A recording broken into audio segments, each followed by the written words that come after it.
Sega.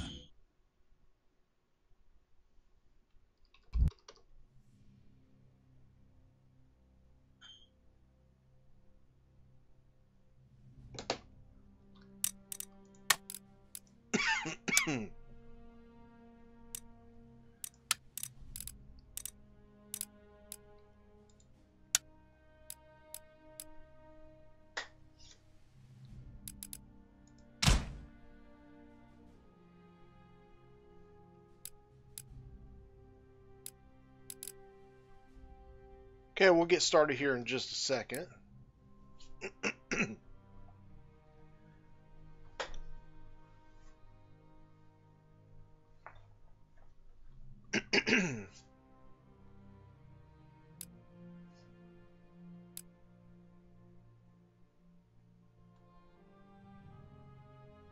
Okay, so we're going to be playing a France campaign on the short campaign level. We're going to do the campaign difficulty at hard and hard. As always, that's just the way I find it to be more enjoyable experience to play the game. Okay, so at the end of 1750, we have to capture and hold 20 regions. Those would include Liguria, Savoy, France, Pennsylvania, Cherokee Territory, Confederacy of New England, New York, let's see, New France, Leeward Islands, Corsica, Algonquin Territory, and the Michigan Territory. Okay. So, we'll go ahead and get started here. This is going to make it a little, I always find France on the short campaign level is a little bit more challenging because you do have to push quite a bit. You know, Liguria, I think that's over here, if I remember right. I think that's where it is. So you're going to have to be at war with Spain. Let's see, Leeward Islands, I mean, that's not hard. Thought there was a British territory, I mean, I'm sorry, an Indian territory, but that might be as Britain. Yeah, Hindustan, that's Britain that has to have that, so we're at least a little fortunate in that fact. So we will go ahead and get started. Once again, we're starting this campaign on the hard and hard level. This is going to be a short campaign, starting as France, and let's get to, hey, what's up, man? Yeah, it's actually 8 o'clock, actually a little bit after. I just got a slightly late start here. So, had to get a drink. Tried to delay it to give you a moment to get here.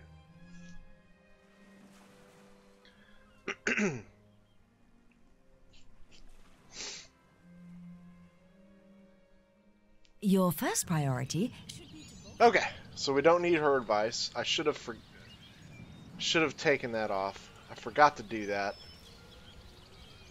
Yeah, I hear you. Okay, so let's take a look here. First things first, let's get our gentleman off to work. Always doing empiricism. Now, as France, you do have psychotherapy already done, which is nice. It gives you 2% wealth by your farms and 2% region wealth growth, which is a nice feature already to start with. So that's all we start with in the tech department. Now, the other things I like to get quickly, of course, because we start out with 10,000 in the bank, and that's kind of nice. So it's always good to first turn, go ahead and get the Imperial Palace, and get the Royal Observatory, and also go ahead and spend that money on your infrastructure. And then that leaves you with 0 money for your intern, but there's still some things that you want to get done. I mean, because we got farms here that need upgrading. I mean, even though they don't cost a whole lot, there is some things that need to be done. So we need to search for another way to get a little bit more income. A couple other things we're going to notice are, you know, Alsace-Lorraine is not really particularly in great political standing right now. So let's look at policies. You can see we're yellow here. We're going to look at our ministers, and we are absolute monarchy, so that means we can switch around our ministers as much as we want. Now our army cabinet member is good. Navy is slightly blah. Justice is absolutely horrible. Let's switch them over here. See if which one's better. -1, -1, +2. So they're about the same. This guy has 10% minus for unrest. And this guy might be the better one just because we don't have that religious unrest. Now, this guy is a capitalist, which is good, but he does have that. It brings some bonuses to tax. This guy, I can already tell you, is going to be better as a justice, and you can see that is quite a bit better. Let's take a look at these guys. So, these guys aren't particularly great.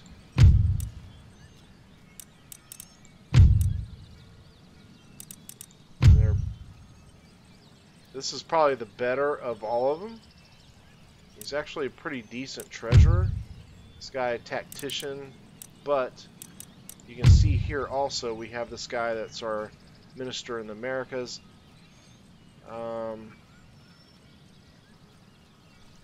It's not particularly great with the purse, but let's go ahead and start switching some of these guys out. So I'm going to want to clear this cabinet base the best I can to get rid of these guys so we get new guys in. We're just going to kind of switch these guys up a little bit, see how it affects things.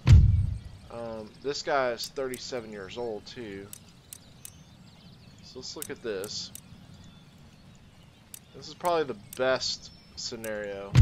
This guy is not great, but we'll leave him. Okay, so that takes care of the ministers. That puts us up to about 5178 at intern, which is pretty good.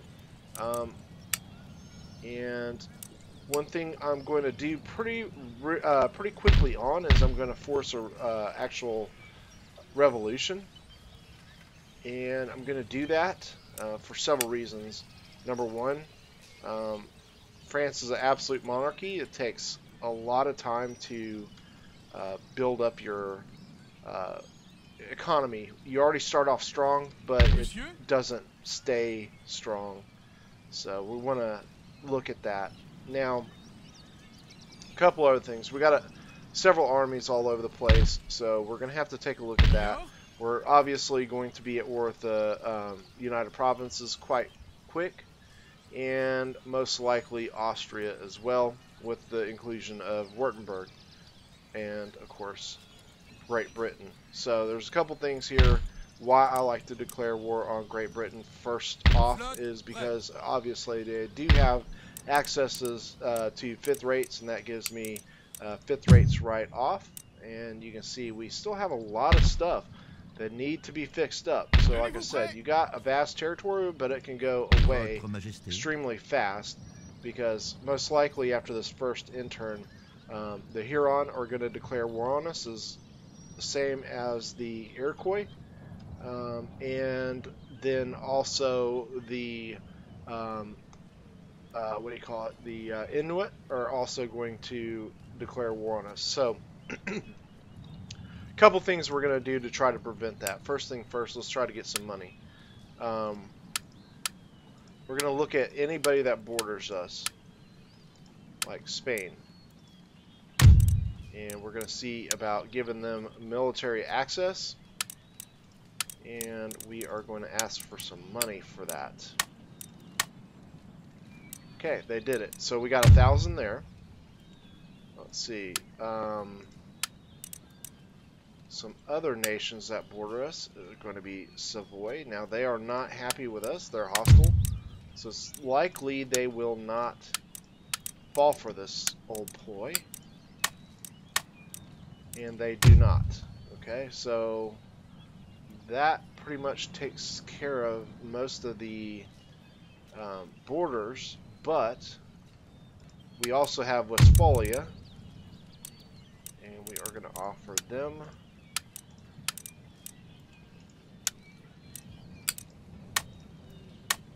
okay, they want a military alliance, and I'm not necessarily opposed to that, and a trade agreement. So I'll take that. I get 750 out of it. And the reason I do that is because they're also allied with Austria. Anything to break up their alliance is good with me. Military access for Württemberg. And we'll see if we can get 1,000 as well. And they find it unacceptable.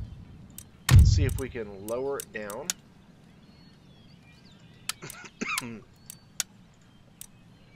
We'll try 750. They might not even go for that. They actually do. Okay, so now we're at 2,500. This can be kind of boring a bit, but it pays off huge because the income in the first turn is quite important. Okay, so we still in the Americas we have a few people that border us. That would be the Inuit.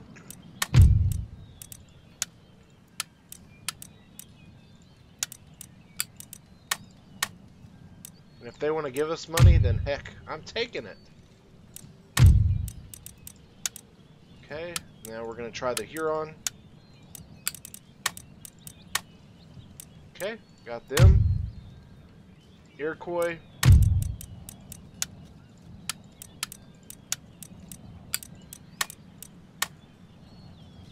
Okay, they're not having it. They're hostile. And let's see who else. 13 colonies. They're actually friendly to us right now.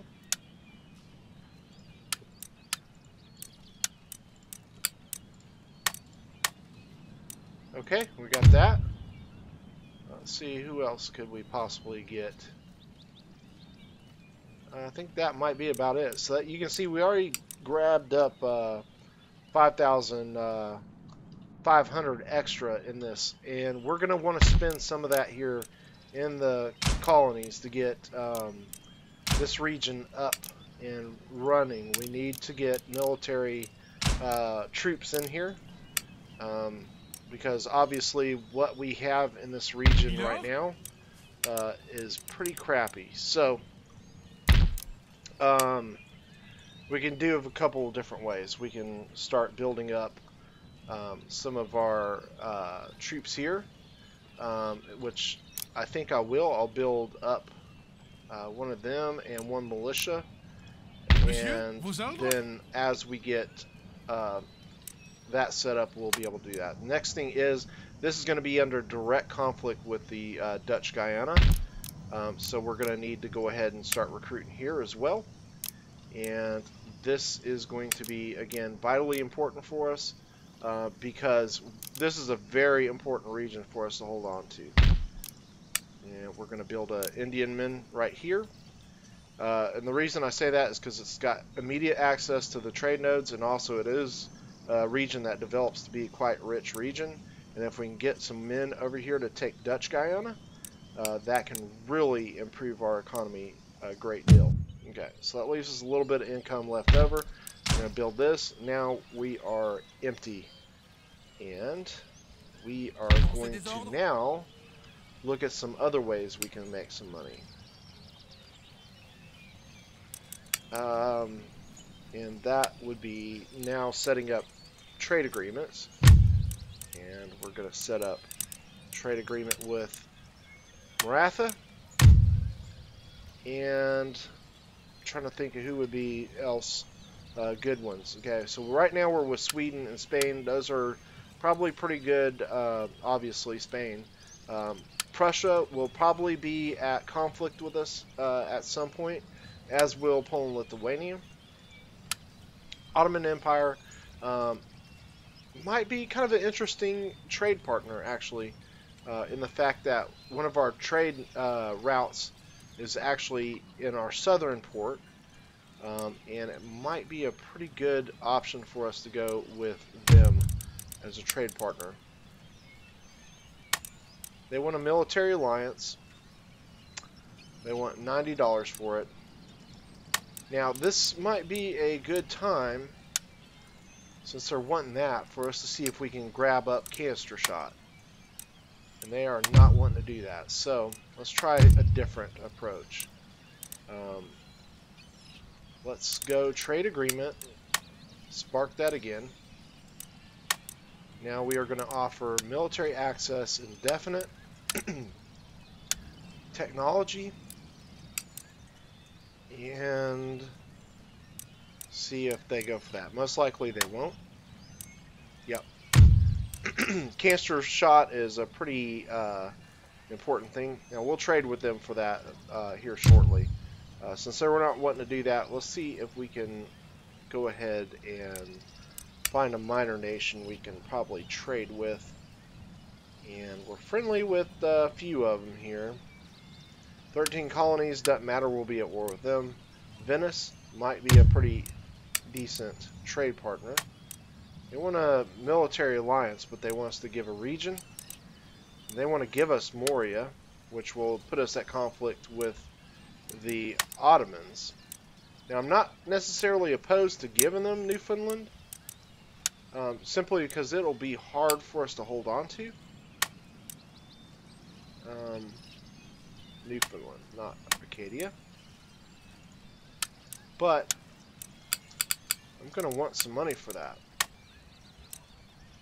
Actually, more than 3,000.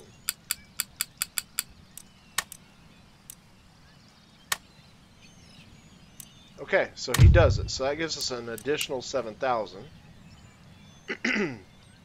which is outstanding. Okay, we're going to immediately put that into our economy in France. You can see these buildings are going to do a lot for us, especially getting them first turn. That's absolutely gargantuan for us. And now we'll be able to put some money into building up these regions as well. And let's see here. We can now build this up, so then in 3 turns we can start recruiting some cav here. And then let's see what else we can do.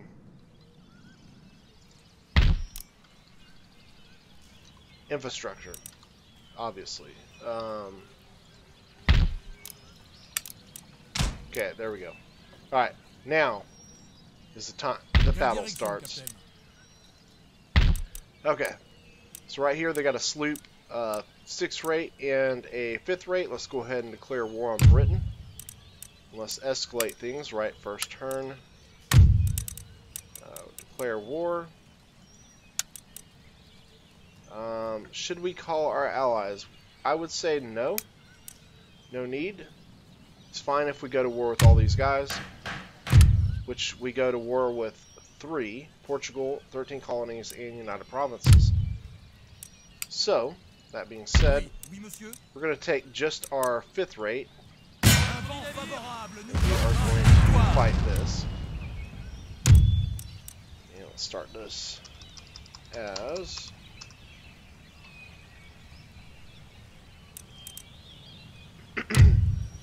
Alright, so here we go. Hey Andrew, how you doing? Yes, actually the government type I will be changing to Republic, but I don't want to do that until after we excuse me, get a little verklempt. I don't want to change the government type until after we have finished our first government building, and there's a pretty important reason why, and that would be typically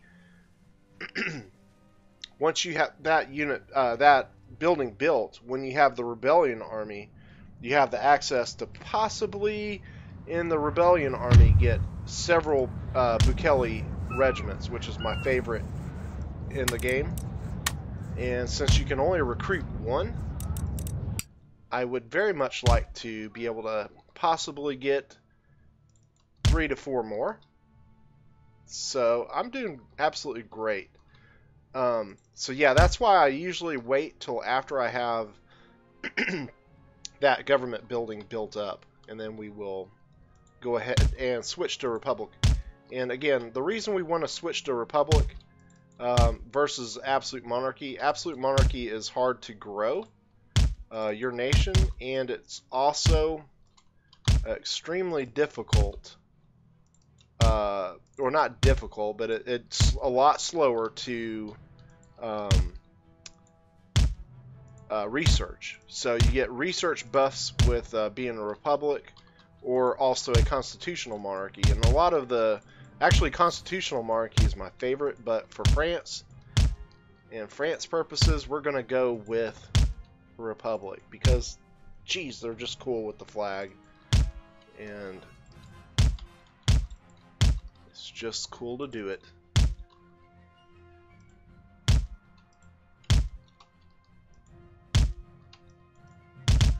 Alright, so the 6 rate is dismasted. We must have took a small chunk of the mast out. This darn sloop, there goes the mast.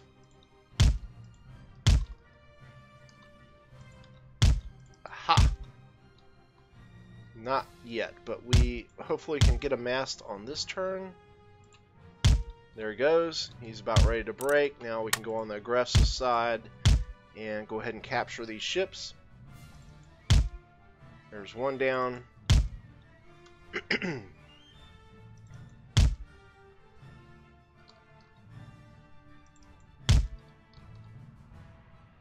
He should break pretty quick.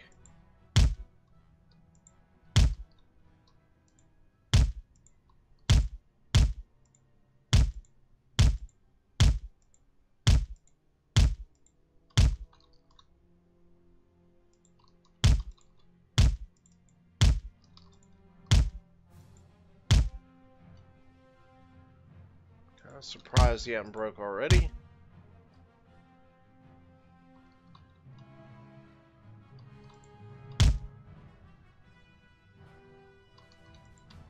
He's a little playing hard to get here.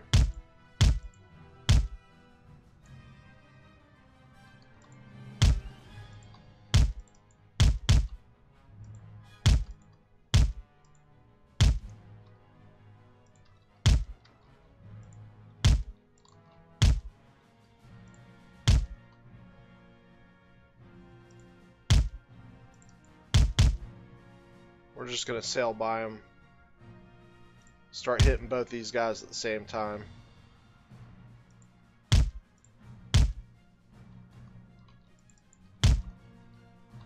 Now, that was bad. I just got the hell blown out of me there. So we got to flip around pretty quick. That was no bueno. Got a little too impatient there. This guy just don't want to break.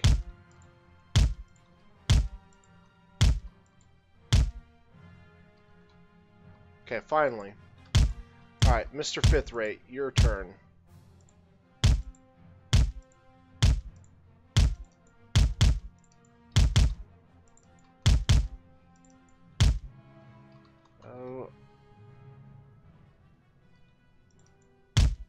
You're about to get captured, buddy.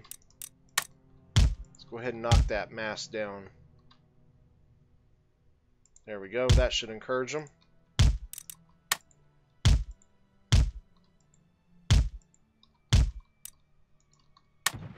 Okay, now we can just weigh anchor and wait for them to break.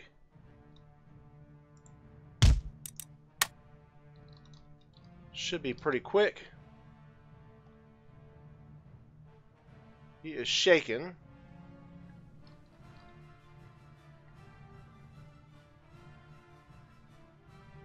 Should start wavering here pretty quick.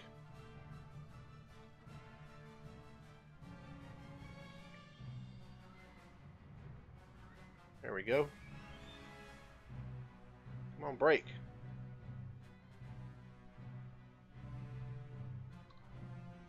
He just doesn't want to give up.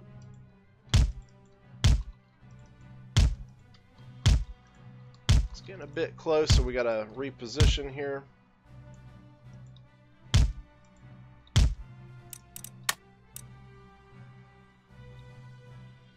We do get shot by the front cannon here, but at least it's on our side. Damn it! That sucks. Please break before that ship sinks. Oh, God. That just cost us about 1,000. Way to go, buddy. I'm kind of pissed about that. So now we're only going to gain money off the sloop.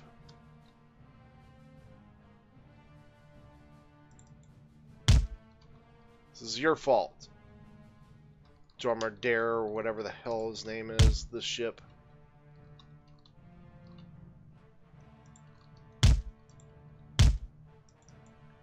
Just cost me some money. I didn't want to lose. Yeah, definitely unlucky.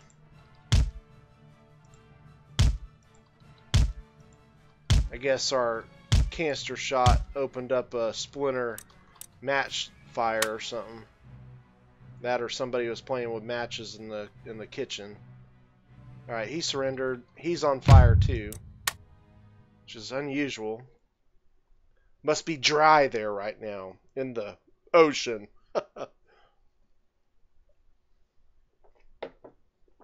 Usually it's solid shot that causes the fire.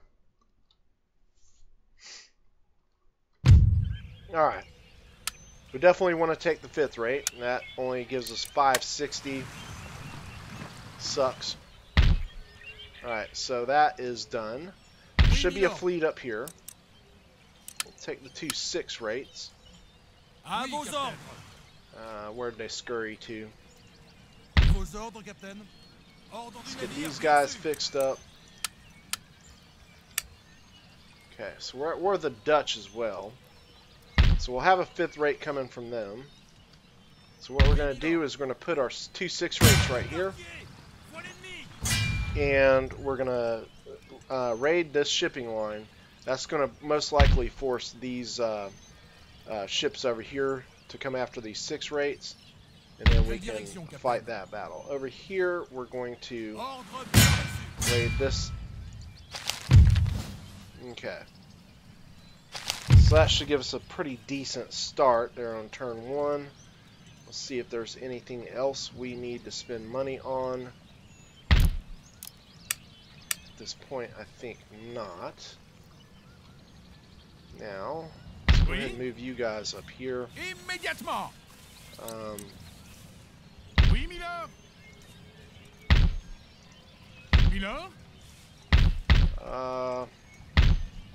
You know, like I said, I could be rotten and go and take Britain immediately, and I could take the Netherlands immediately, but that's just too simple. We're not going to do that just because I think that's too cheaty almost. So we're gonna give them a few turns to get their breath, see if they can do something, and we'll come after them. Now we do carry 749. We're gonna go ahead and end the turn. We did bring our income up to 6,200. So let's see what the end turn brings. Okay, so here's that fleet. This brig is just most likely going to get beat, but we'll still fight it. I mean, there is a chance, not a very good one, but a slight chance we could win that. I would say not so much. I think I would probably fare a little bit better with a sloop. I just find the brigs to be a little bit less maneuverable than a sloop, although sloops are just less powerful. Yeah, I'm pretty good at it. I've got like almost 6,000 hours, so that gives me quite a bit of experience. Okay. So we do have the wind in the favorable direction. We got our chain shot. Let's speed this up. 5th rate is first on the menu.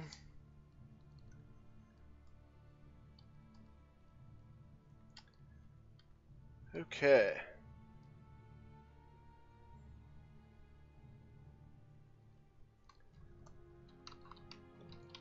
So we have a slight better range on the 5th rate, but he is going to be able to quickly close that range because it's not much. As you can see, he's already firing. We do have one cannon in the back, or 2 cannons rather.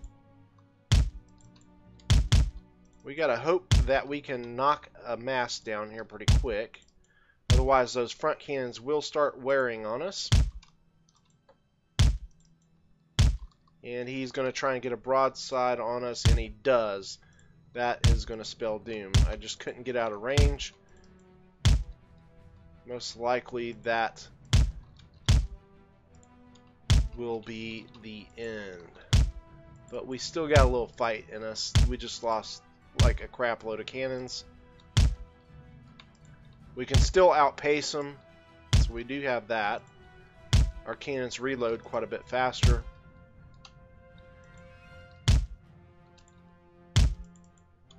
So I guess it's not entirely out of possibility. Just probably can't take another shot like that. There goes the mast. That's going to help a great deal. Start working on this other 5th rate.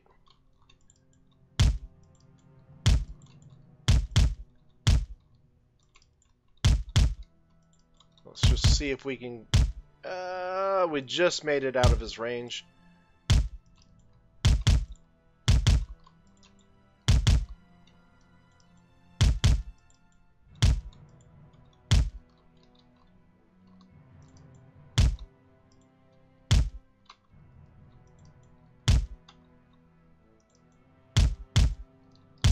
See if we can get him to turn into the wind on us.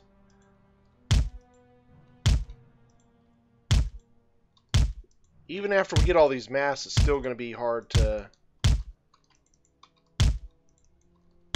get those 5th rates to break.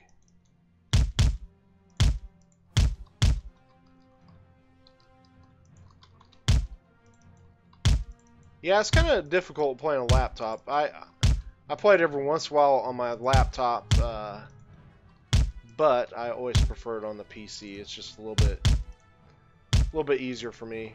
I'm getting old and the eyes don't work as well on the laptop.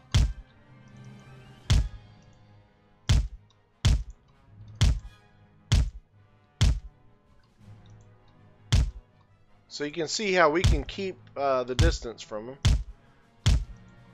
Now the 6th rate is going to be a little harder to keep distance from because it's a faster ship. There goes the mast. That's a good thing.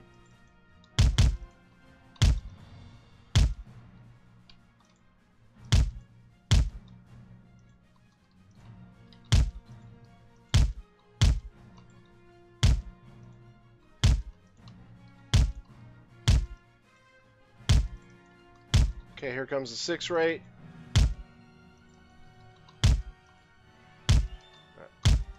Front cannon just took out one of my guns. Now 6th rate has quite a bit better range than the, not quite a bit, but a little bit better range. It has almost the same range that we do. So we're still going to want to play some more cat and mouse with this guy. See if we can keep flipping about. Does get a shot on me, takes out about 3 more cannons. So we're not going to have many on this direction.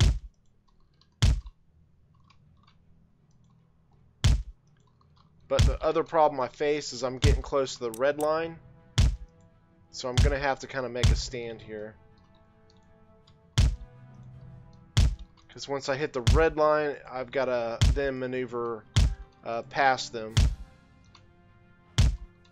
So that can be kind of a concern as well. So we're just going to duke it out here apparently. That's good. He's going to try and turn into my turn.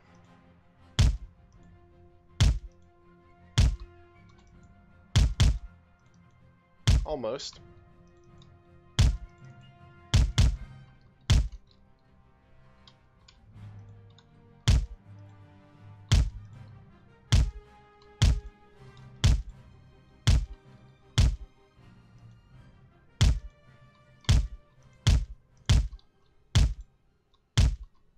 So as you get to where it's a little fuzzier, is where you're not in range. Now there is a way you can overrange, and it actually can have a pretty good effect, but not so much with these smaller ships. I'll show you that as we get out of his range.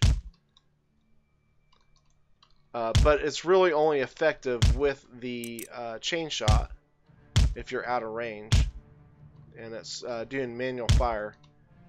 And let's see, it looks like he has lost quite a bit of speed, so our shots on his sails have taken some of the wind out of him. He's definitely not pacing with us like he was. Okay, so we can actually target these shots like this. And when you're, with this ship, it's hard to get the shots on because it's a fast moving ship. So it can be kind of difficult to line it up. And you want, as you can see, I just barely missed him there. It's a little easier with the 5th rate. And the thing is, you want to lead him just a little bit if he's moving. Come on. This will just take heaps of time here.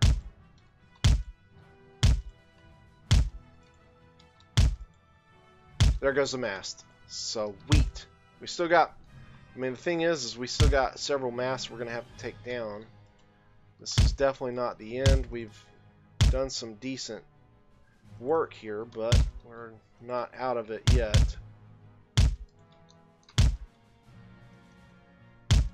Trying to position right in front of them because it'll be the easiest to knock down a mast if we're directly in front. And he's not going to be able to keep pace. He's just going to keep turning. Yep, there goes one. And there's the red line. Now this is where it's going to get a little trickier. He's starting to break. That's a good sign. See if we can get up there and go in for the kill.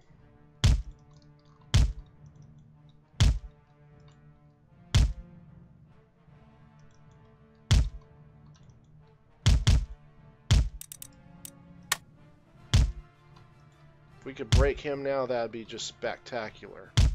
Okay, he does break. That's awesome. Okay. So the easier of the ships is down. Now we're going to do kind of the same thing. We're going to just kind of keep pace. The red line is right in here somewhere. He's already dismasted once, so we got at least one more to go before he's really going to start thinking twice about keeping up with this fight.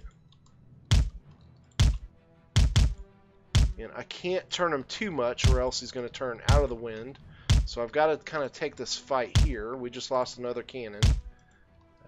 That first shot really... Oh, there goes the mast. Sweet. I just can't take too many more shots from that front cannon, or else I won't have any cannons left to fight these guys with. So we're going to have to try to stay in this blind spot if possible, which is going to be quite honestly extremely difficult.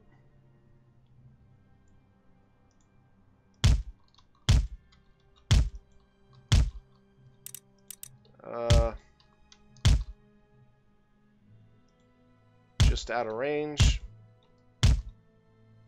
No, we're in range. We're just not loaded. We're going to switch to solid shot.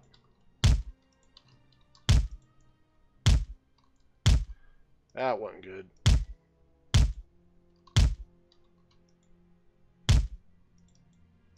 I just can't get out of that front cannon's range.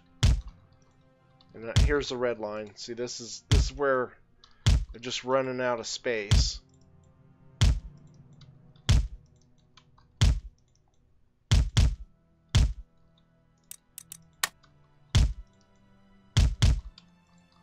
Yeah, a lot of people don't like naval battles, but the thing is, naval battles will bring you a lot of money. Here's the other red line. So we're right at the corner. We're just at the worst possible spot with a very weak ship. So yeah, I think we've run the end of the line here. Unless we can pull something out of our hiney. Maybe we can get a good shot.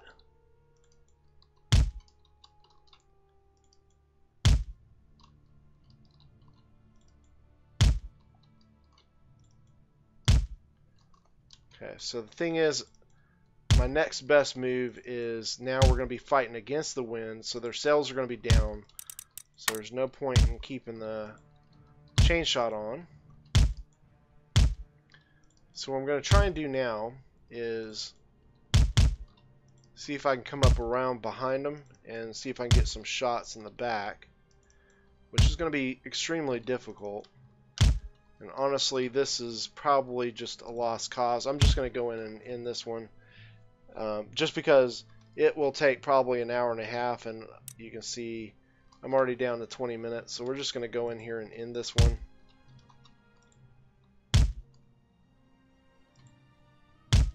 And call it a day. Okay. that would have just taken us about an age to do, and I just honestly we could get hit once and explode, so we'll just take them once our 2 5th rates that we got are repaired up. Surprisingly, that ship didn't sink, which okay, so this is better. And I would say why this is going to be better is the fact that, of course, we got the 2 6 rates here. 6 rates aren't obviously easier to use than the 5th rates because of the firepower, but you get a little bit more speed and a little slight better range than you do with the 5th rate. Some people I've seen, actually the first guy that showed me this technique many years ago, when I first started playing the game, he had a video, and I can't for the life of me find it, but he's the one that showed this technique right here, how to use it, and he only used 6 rates.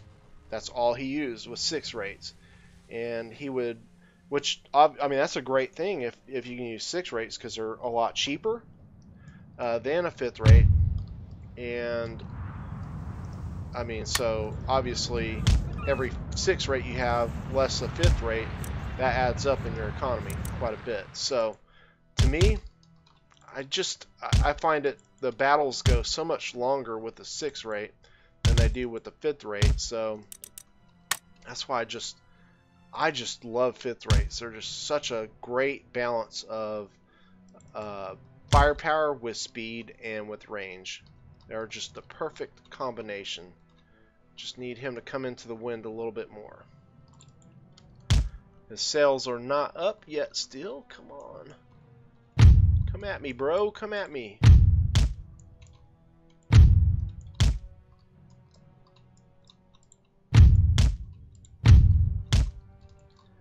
They're playing hard to get.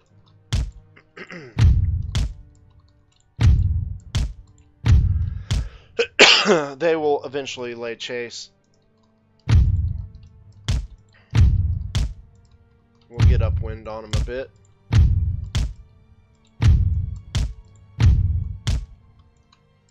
Okay, I'll see if we can possibly get a couple overrange shots on, which we should be able to possibly get a few.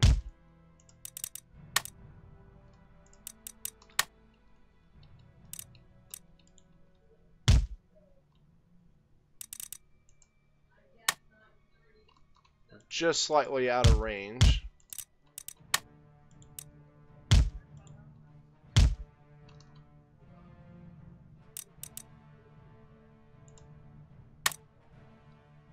Okay, you can see they are now going to start laying chase.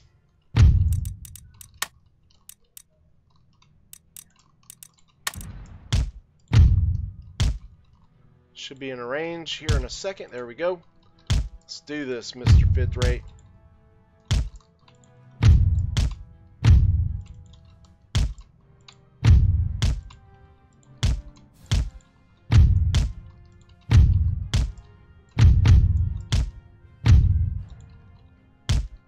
Okay.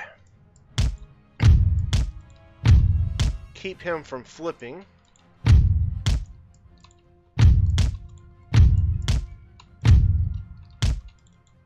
He might get a shot. He gets smart, kind of a partial shot on me. There goes the mast. And he just got blasted there. It's kind of whatever, but now we have a little bit better ability here. Oops. Kind of late on that.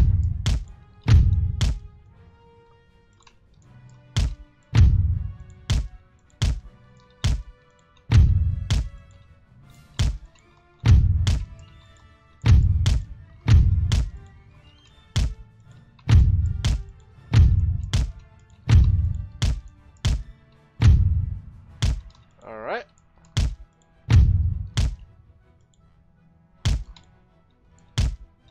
Damn it. He's getting some good shots on me here, that 6 rate is.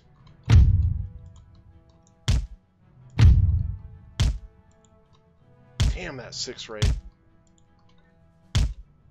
There goes his mast.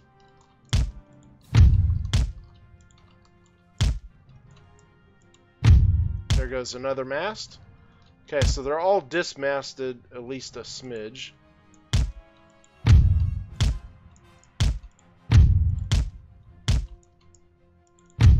We're going to work on the 6 rate first. Once we have that one down, it should be all just a matter of mopping up, I would think.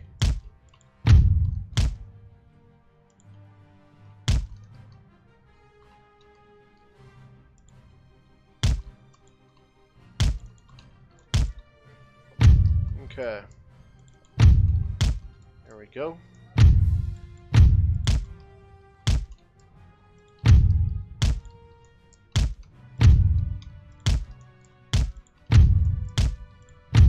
Sorry, I got a little quiet here. It's just takes a bit of concentration. Just because this is kind of micro intensive when it's in fast forward.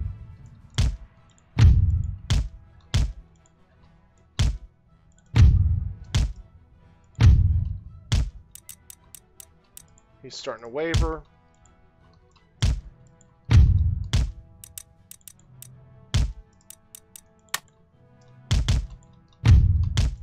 Lay anchor.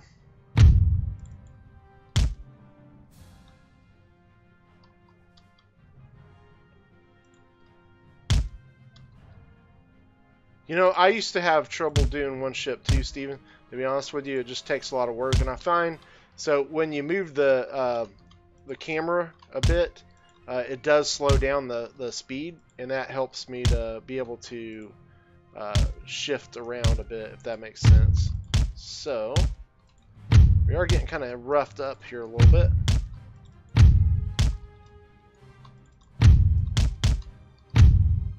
They just don't want to break.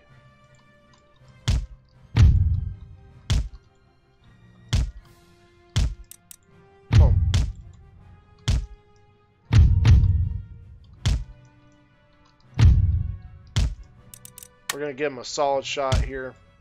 See if we can encourage him a little bit more.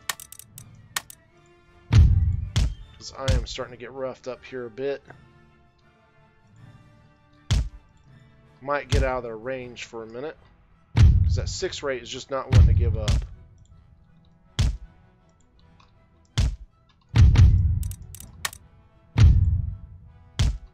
So it looks like we're going to have to...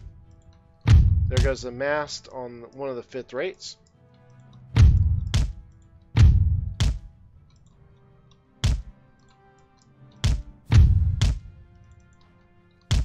So I'm going to try and get this ship out in the blind spot. I'm almost there.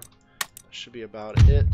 I think he's out of range of the 5th rates now. Nope. We're just out on both of those regards.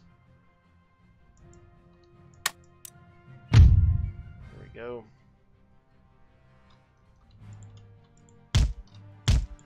Let's get a bit further. Okay, there goes the 6 rate starting to waver. Hopefully I'm not going to sink him. But if we do, it's better than losing the ship. There he goes. He surrendered. Now we can just start working on these fifth rates.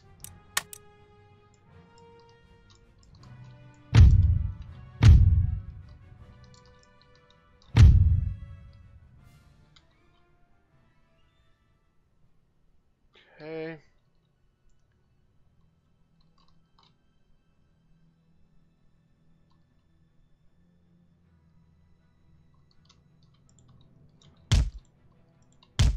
Don't like roughing them up because we're going to actually need these 2 fifth rates for when the Dutch, because the Dutch fleet is still going to come. You know that's going to be a thing because they have 4 ships that we're going to have to face. So I'm going to need both of these fifth rates to fight that.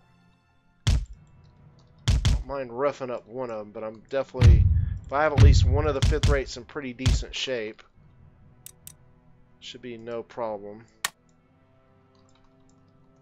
He's getting ready to break. He's already getting low on his hull strength there. We're going to kind of move this one up, and I got to be wary of this range on that ship there.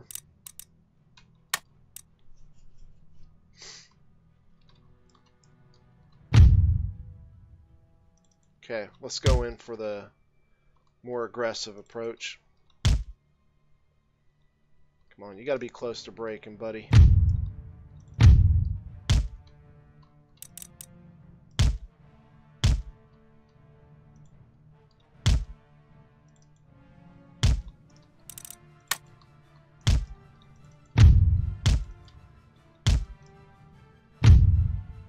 Okay. He's starting to waver now that we're getting close.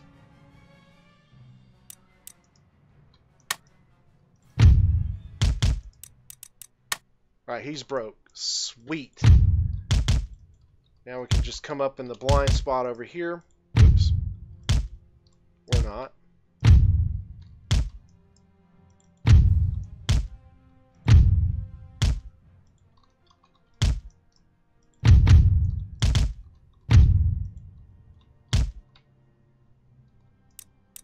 Lay anchor there. Okay, there's not much he can do now.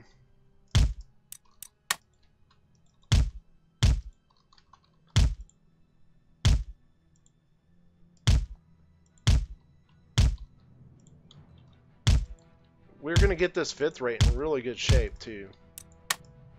As long as I don't screw this up.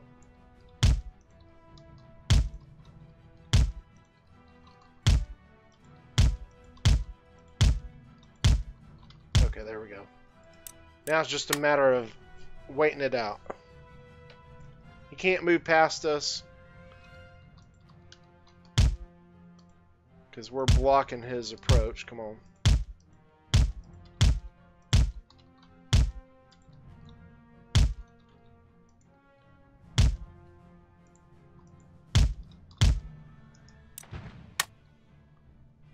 Okay. Let's go ahead and move out a bit from him.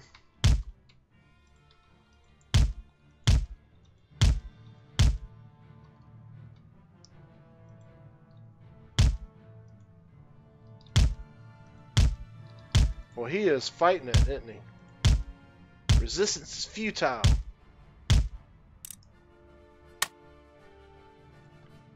Alright. There we go. This should be the final position.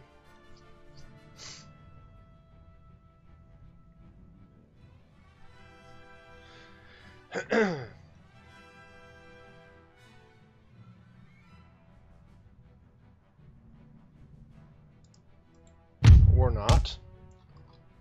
Let's go ahead and get you moved up some more.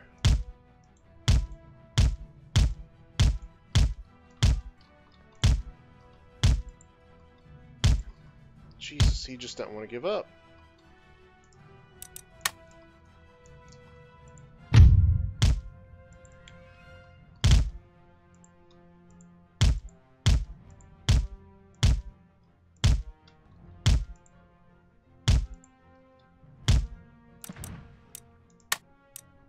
I'm not risking sinking this one either.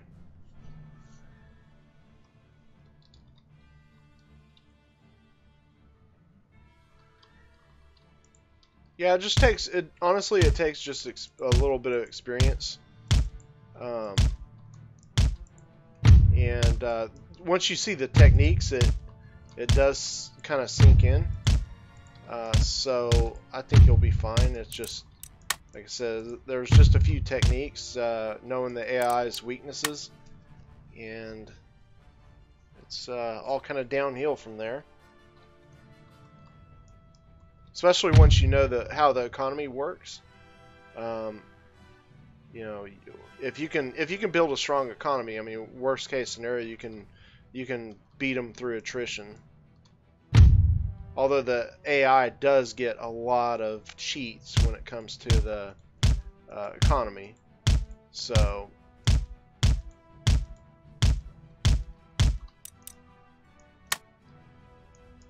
right, he's gonna get shot.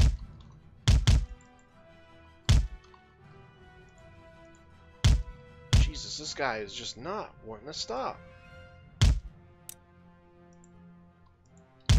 Alright, I'm about to give him a solid shot volley.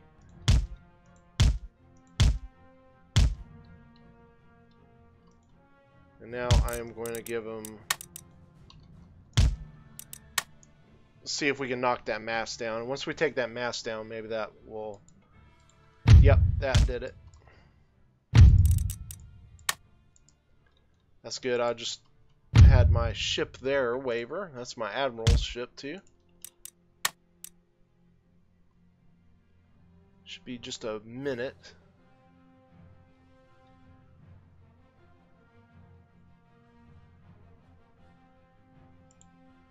Let's get out of that front cannon's destruction there. Come on, break.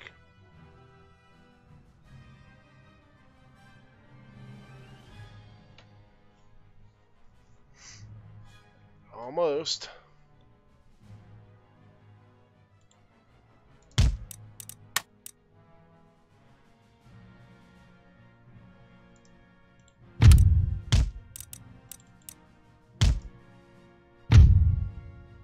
Jesus Louises. Yeah, it's made us something, that's for darn sure. I just got a shot right in the hiney there. Couple shots.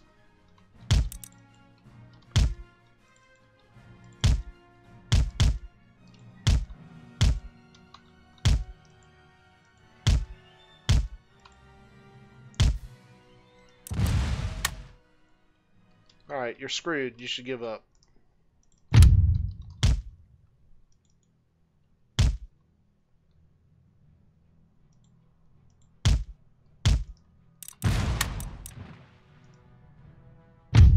Let's give him another solid shot, unfortunately.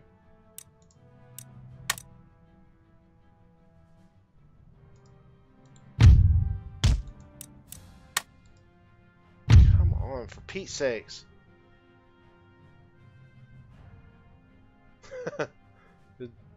I mean, you know, they can't move. You think they would just be like, screw this. Let's give up.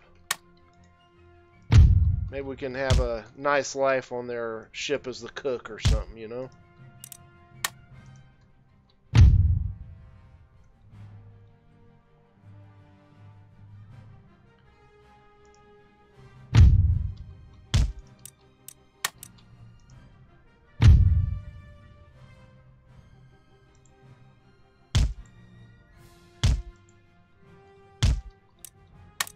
Pete's sakes, it's almost time out too.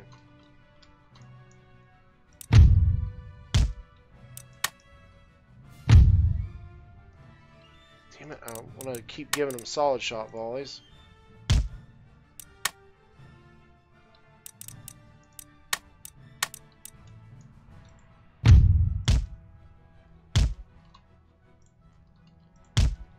At least when the time's out, I can just go board him.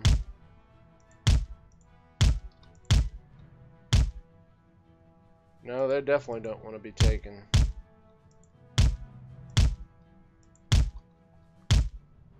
Just try and scare him into quitting. Well, we had him wavering there for a second, too. about to sell them. I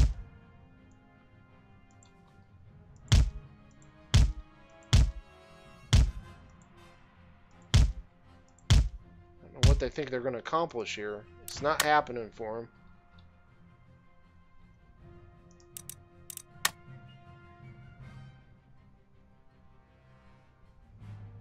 There he goes. Finally, for crying out loud. Gonna make me rough him up a bit.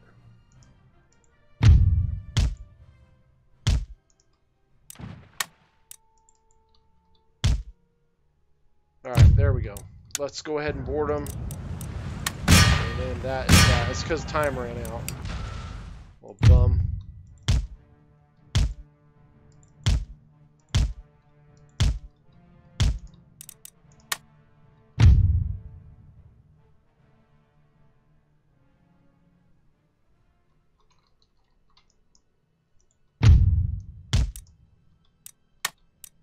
As soon as we latch on, it should be over. He is still firing on us, the little bum. Okay, there we go. Oh, Lord. That took forever. Took quite a bit of damage in that.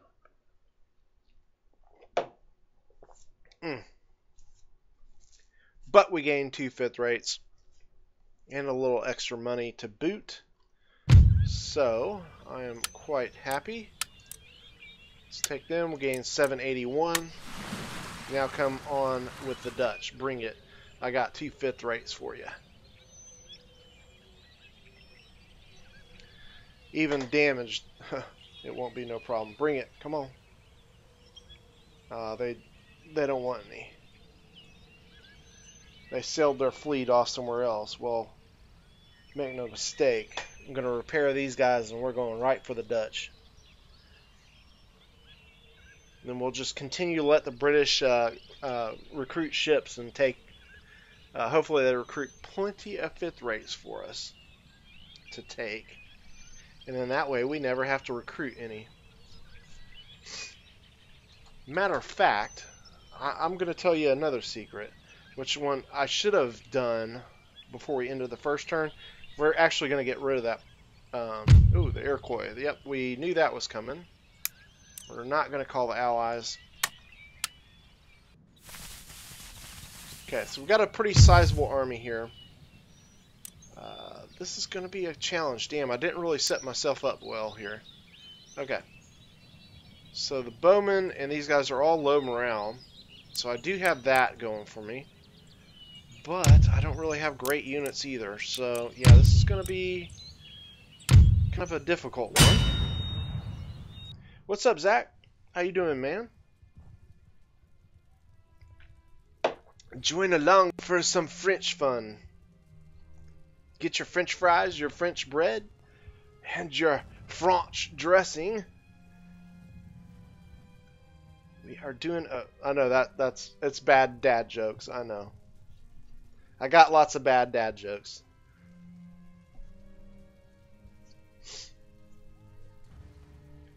There was a was it a John Cusack movie back in the day? You guys, maybe some of you know it, maybe some of you don't. It's called Better Off Dead. Anyways, John Cusack's character is obviously he's a teenager in it, being back in the 80s. And yeah, freedom fries. There you go. John Cusack's character is kind of an outcasted teenager, and anyways, his neighbors are these like ridiculous people, and they have this foreign exchange student come over, and she's this girl from France, and oh yeah, she's pretty cute too. And anyway, the neighbors who are the host parents, they are like doing a French dinner, and they do French fries, French bread, and and they have for the drink Perrier. Yeah, because you know Paris, or yeah, you get it. Dad jokes. Okay, so these two guys are probably going to die pretty quickly, so we're going to see if we can kind of tempt them into a position that is best for us. It looks like, crap, they're going to cause quite a bit of problem here. We're going to have to slow this down. Okay, get on the field. This is my light infantry. Okay, fire them up, boys. Actually took a pretty decent chunk of them. And these guys are pretty good in melee. I need these damn pikemen. Hurry up. I don't want to lose my general, that's for sure. You guys get your butts over here and cause some disruption or something. Pikemen, hurry up. I'm losing my quiz de boys. You can take that cab out in a heartbeat. And I can't lose that unit. There we go. Get the hell out of there. You are just going to go into your little pike formation. That changes that scenario quite a bit. I got to get away from this red line. I want these guys to start coming after these stupid units here. Because they're pretty worthless. Being bumped up to this red line is not going to make it an easy situation here for me. Just need to even go into melee with them, do something.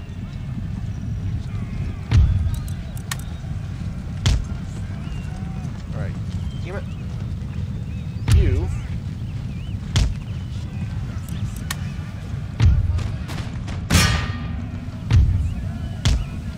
Alright, my general is going to have to get his hands dirty here. Okay, go ahead and set up. Here comes the stupid bowman.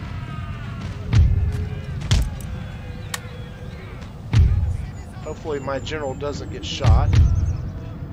Shoot them now. He's going to get sandwiched. This is actually working out fairly decent as long as my general doesn't die.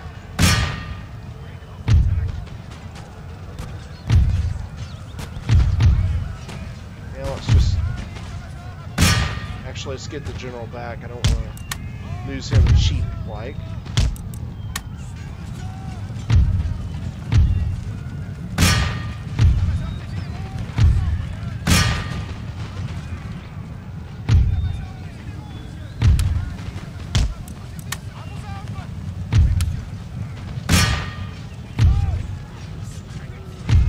So far this is going kinda so-so. We're starting to maybe get a mass route going. I don't know why he's... Go ahead and melee the bowman. Maybe we can get a mass route, and that would just tickle my little fancy.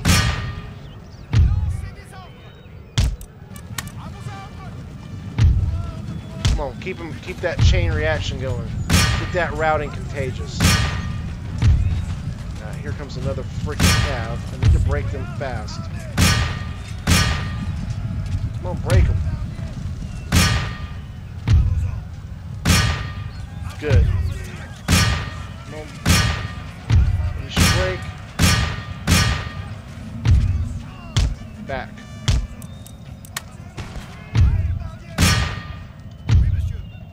Oops, no. So far, so good. Alright, there he goes. He's getting to the chief. Hail to the chief, baby. Hail to the chief. Shoot him for me. And you can go ahead and... Come on, get him in melee. Good.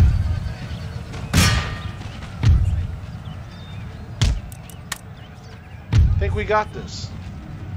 Feeling good. I'm feeling good. I don't really play Napoleon.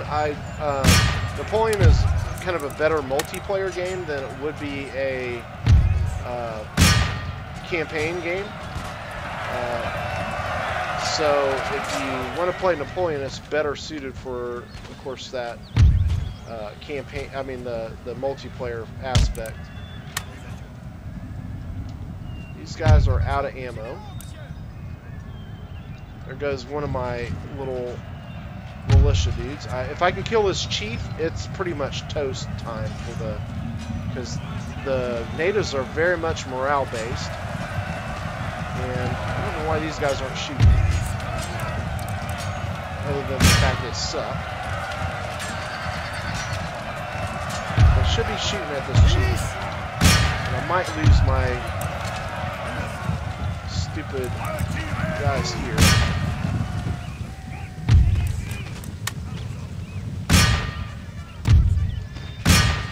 Here come in the arrows. Go ahead and hit him, please. Do something. So, oh, there goes the chief. Sweet. Sweet-tastic. Go ahead, melee him. We got this. The only thing we got to do is keep our general healthy. Let's go ahead and show them what the militia can do. Targets. Bowman, you are not going to make it. Okay, they are toast. Now we can just kind of come in behind this guy. Let's go ahead and run into melee on him.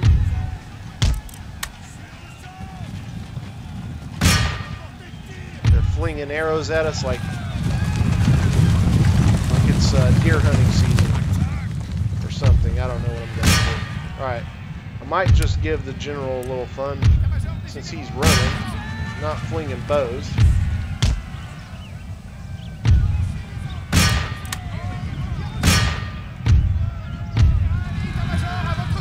We'll have some fun with the general's perspective.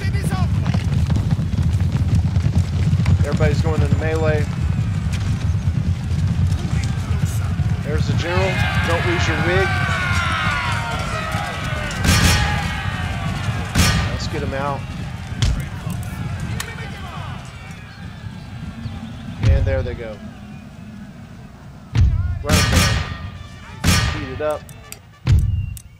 We're gonna keep running him down. One less guy to face later. Alright, he's done. Alright, so good. We made it. And that's a good thing.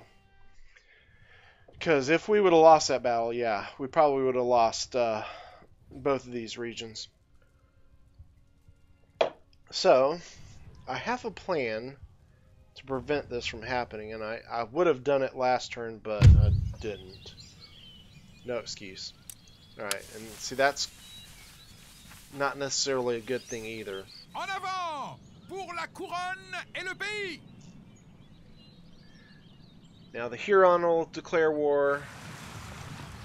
I don't really care about that ship. Let's just auto-resolve. La flotte est perdue. That's just less expense now that we're carrying the 5th rates.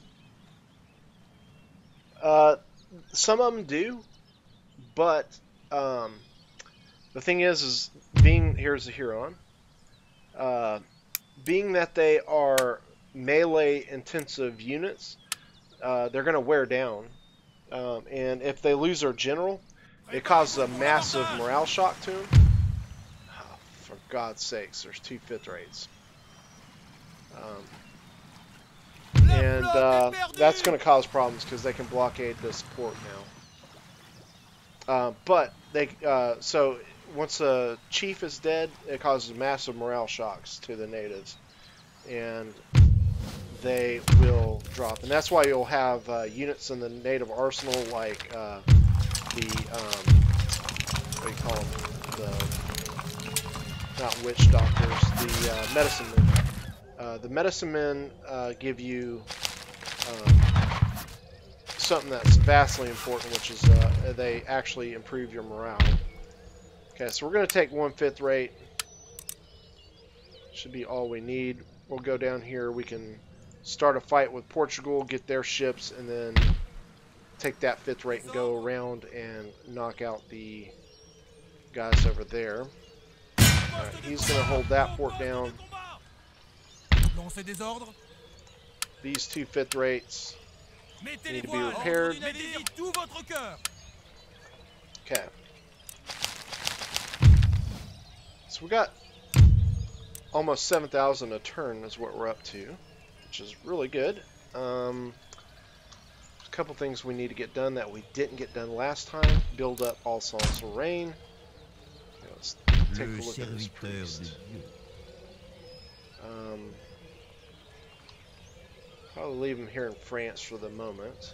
Milord. Let's go ahead and get you checking on Savoy, if you don't mind. Me protège. See what else can we do. Suis aux aguets. We got some work to do in the Americas. All right, so here's a couple things you can do to slow down the Iroquois from becoming a Iroquois. Okay, so they got this bridge that they're going to want to cross over to bring their reinforcements. Now they can't because we got a ship blocking that. And same thing here. So they can't cross either one of these land bridges now. And so we got both of these units recruited. They don't have much guys left in this. So let's go ahead and fight these guys. We need to knock them out. Gonna auto resolve. Okay. Nous sommes Don't want to lose puissants my et general. invaincus. En avant pour la couronne et le pays. Not worth fighting either. Alright, so Votre Majesté. let's go ahead and replenish these guys.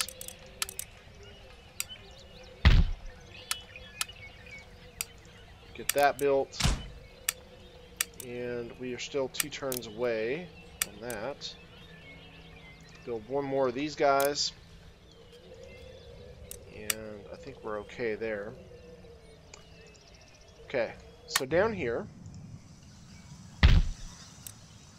get a militia. And I think we're good here. Okay, trying to think of where I want to spend this last 1700. More than likely, okay, so Arcadia is pretty much screwed for me to be able to hold on to at this point. Just simply because the 13 colonies are going to go Britain here and probably in the next turn or so. And then Newfoundland will be kind of difficult as well because the Inuit are probably going to declare war pretty fast as well. I could block them from coming across with this 6 rate, but honestly that's a waste of a fairly good unit that I could bring down here and bring to support my islands, which are much needed. So that's kind of what we're going to do there. That being said, I will go ahead and put some money into Upper Canada, even though we're not really getting much money out of it. Put some money into that iron mine. Alright, and then let's end the turn.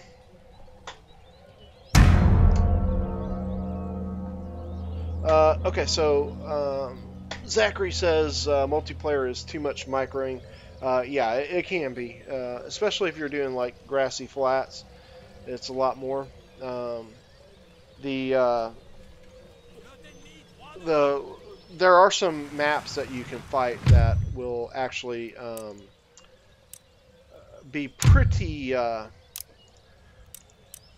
good for like not being as micro heavy. Like Finland, that's one of the maps I really enjoy playing. There are parts of it that you have to be good at microing, but it's a very narrow map. You actually spawn, it's a 4v4 map. 2 of the armies spawn in front, 2 of the armies spawn in the back. So it's a narrow map, and it gets crunched up. So it can be kind of a knockdown, drag-out fight. That's why I kind of like it. And that's why you'll see a lot of the multiplayer games on my channel are a lot of Finland games, because that's probably the map I play more than any. Now, I do play grassy flats every once in a while, even though I don't like it. It does help boost up your micro ability. So, because on the grassy flats, the typical standard rule for playing on the grassy map is 5 light infantry max, no art, and no maxes on the light dragoons, so it can be a very very micro intensive experience, especially because light infantry and light dragoons are going to dominate the game. Okay, there goes the mast. I think the flute is the admiral as well. It's too bad we didn't take out an admiral there, but it is what it is. We can still possibly get a shot on him there, but no general. Okay, they're closing pretty fast actually, but I've got the position on them right now, and there goes the mast on the 5th rate. If you were able to see that. That brig is about to get shot.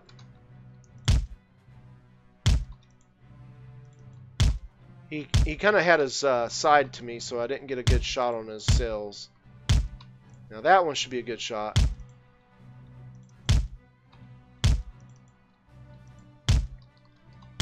Okay, stay straight.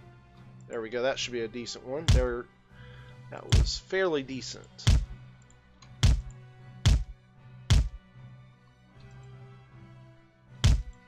I thought we'd take a mast down on that one. Okay, he's kind of... We did take a piece of a mast out on that brig. There goes another full one. He's starting to think about giving up. Okay.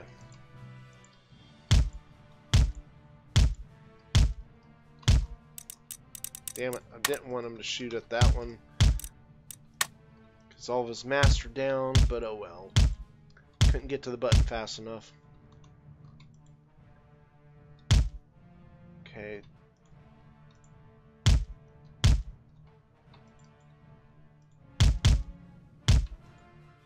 There goes all of the masts on the sloop.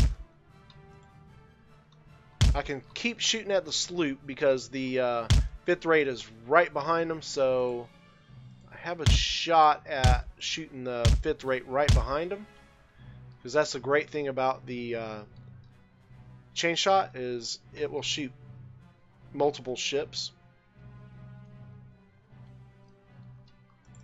Let's go in and see if we can break them.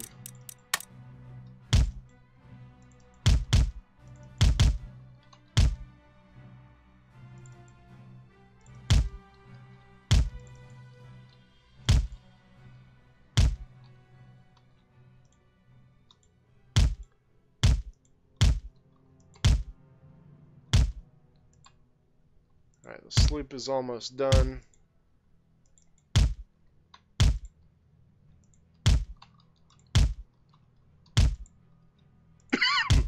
Excuse me.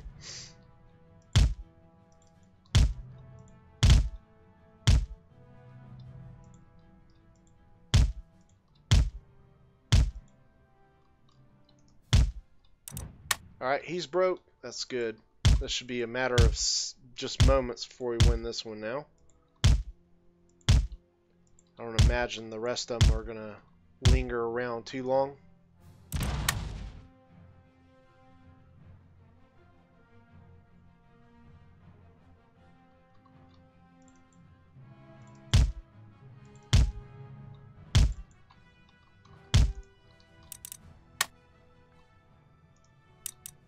Okay, come on.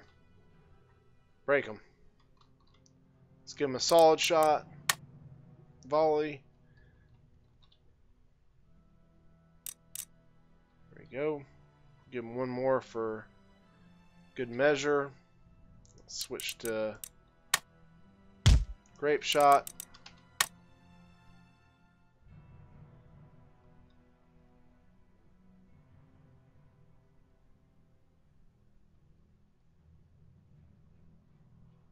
Yeah, Napoleonic Wars, I was obsessed with those for quite a while, but I've always been fascinated with the Revolutionary War time period, the 1700s.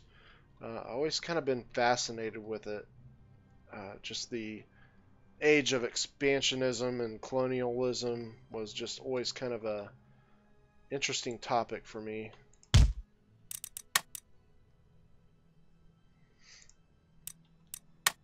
Give them some more solid. Problem is we got that damn admiral ship and it's keeping them around.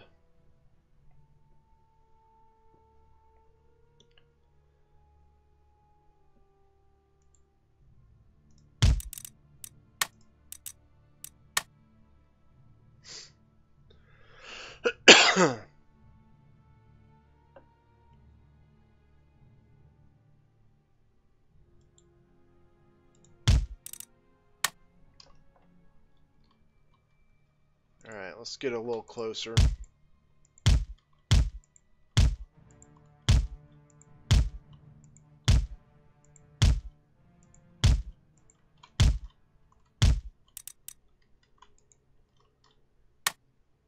The thing is, CA did such a great job with the naval battles in Empire and Napoleon Total War. I'm just kind of surprised that they haven't kept up with the naval battles like this, because Rome 2, they suck. Suck. It's just so bad. I've always found the naval battles just so interesting. I think they really got it right, and that's one thing I think that Darth Mod really did bad in that mod, is that it really jacked up the naval battles. And that was kind of unfortunate, because I think they did do a lot to improve the game. Probably get shot here in a second. Alright, good. He's broken. Let's go get this flute. The brig can just wait.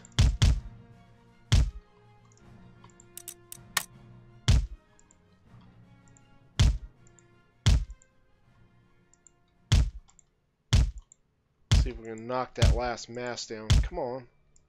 Dagnabbit, I can't turn. So we're taking kind of a severe hit there, but not too extensive. I'll actually shoot him right in the rear. That should encourage him.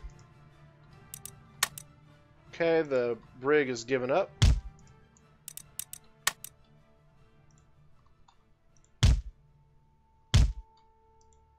Damn, he got a great hit on me. Holy crikey. He just can't maneuver like I can now.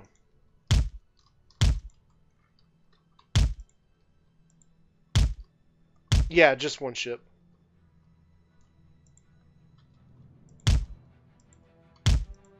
Just one fifth rate.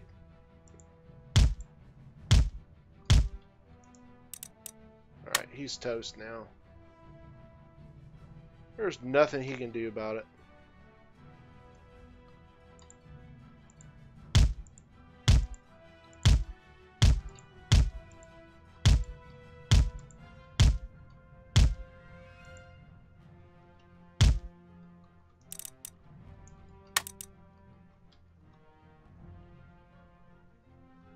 Okay. Kind of surprised he's able to move as well as he is.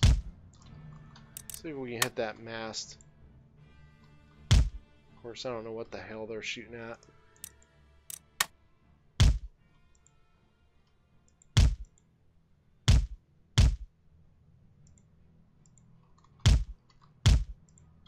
Well, he is determined. There he is. Ooh, I almost clicked end. That would have pissed me off.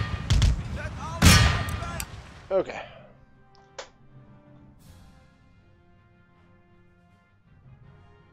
And I think all the others are broke. Yep, all the other ones are broke, so as soon as we grapple them in, it's done. Got all those dead guys on the deck. Our decks are clean. See how clean our decks are? Keep your house tidy and good things will happen. We always keep our decks swabbed. Always, you know, having dead bodies all over the top of your decks is just not good. Alright, we're going to take the 5th rate, of course. Leave it to the Dutch and the British to build my fleets. Thank you. We appreciate the Dutch and the British. And this is why I always declare war on them first turn.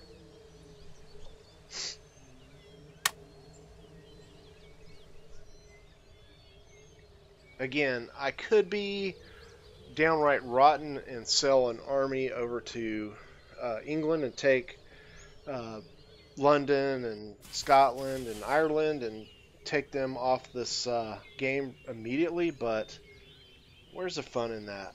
The same thing with the Dutch. They'd be just so easy to take out that it just, there's no fun in it. Oh, here's another 5th rate for me. Sweet. This one will be pretty easy. I actually have 2 5th rates to fight them with. So, as you can see, just like the Dutch campaign that we did about a month ago, that whenever you play as the United Provinces, you play as Britain or France, the beginning of the campaign is going to start off very naval heavy. So, it's very important that you do hone in on your naval skills early in the game, because if you can win the naval battles, and you can add a lot of income, especially because you're going to figure you're going to be fighting pirates too. They're spawning over here. Okay, so we're going to want to get over here with the wind.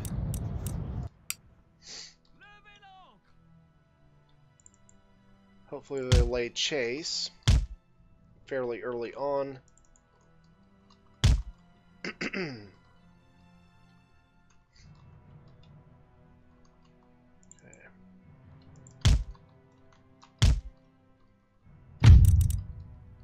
I'm going to see if I can get myself a shot here. Okay, so you see how that shot just took out some of their cannon there.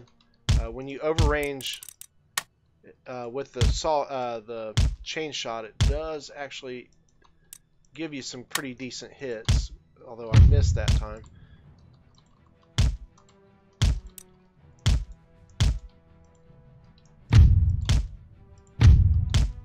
Okay, let's see if we can get them to chase us.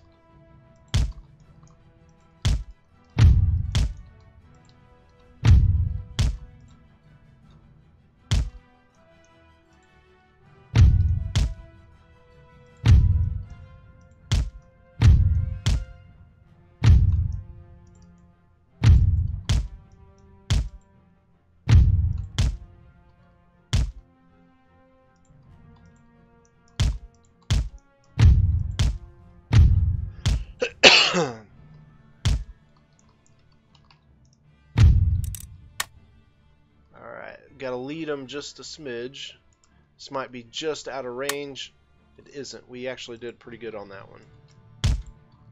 Are they going to turn or what? It's just hard to hit them. Oops. Oops. Got hung up on my own ship here. That sucks.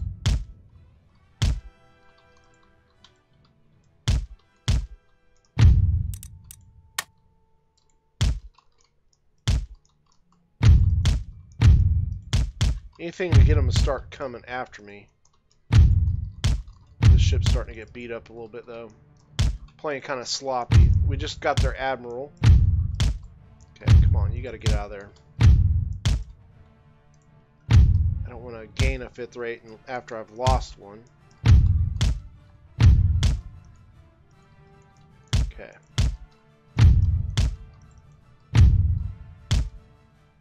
These little bums that come after me.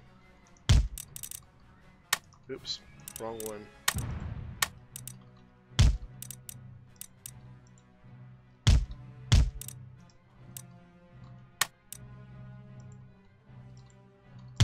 Alright, here they come.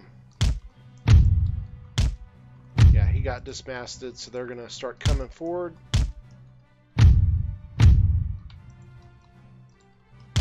Nice. Okay. Yeah, this is going to be over real quick now.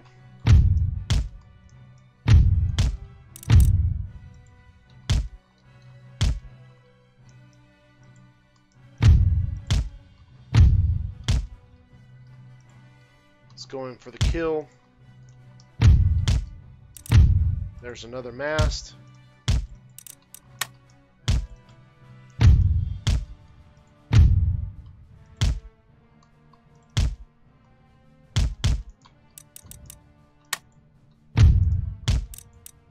Alright, he's almost broke.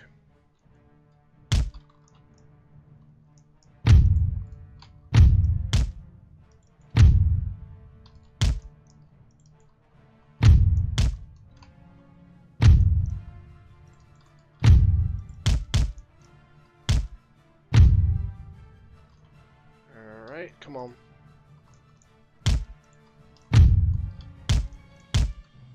Alright, one down.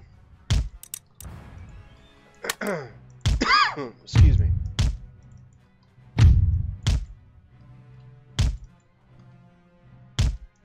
Let's get up and behind him.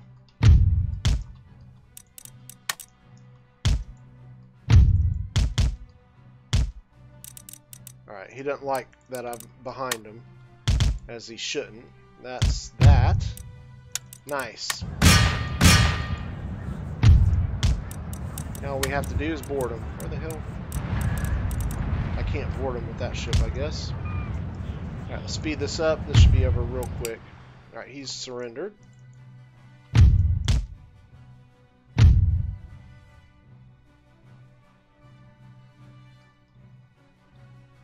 Yeah, I am cheap. Okay,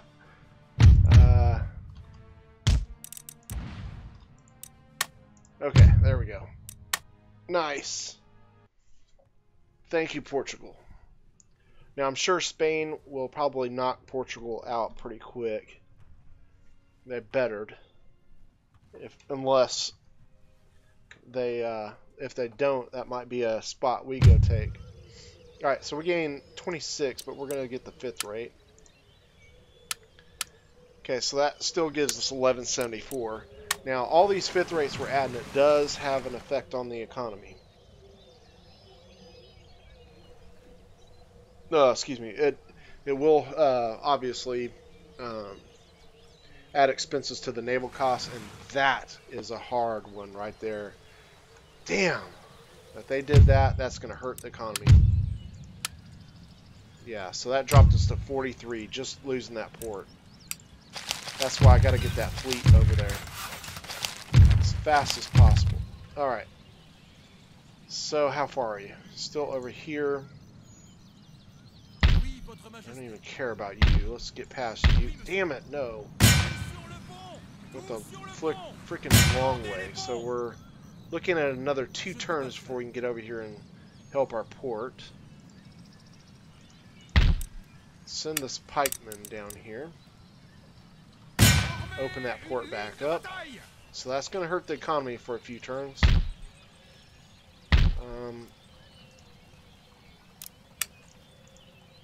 Alright.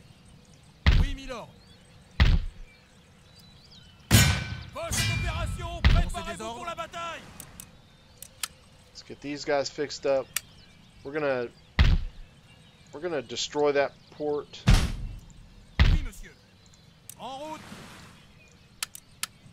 And we're gonna put we're actually gonna put a port there instead of a dockyard, because that will draw more income for us, and I'm more interested in income at this point. Okay, so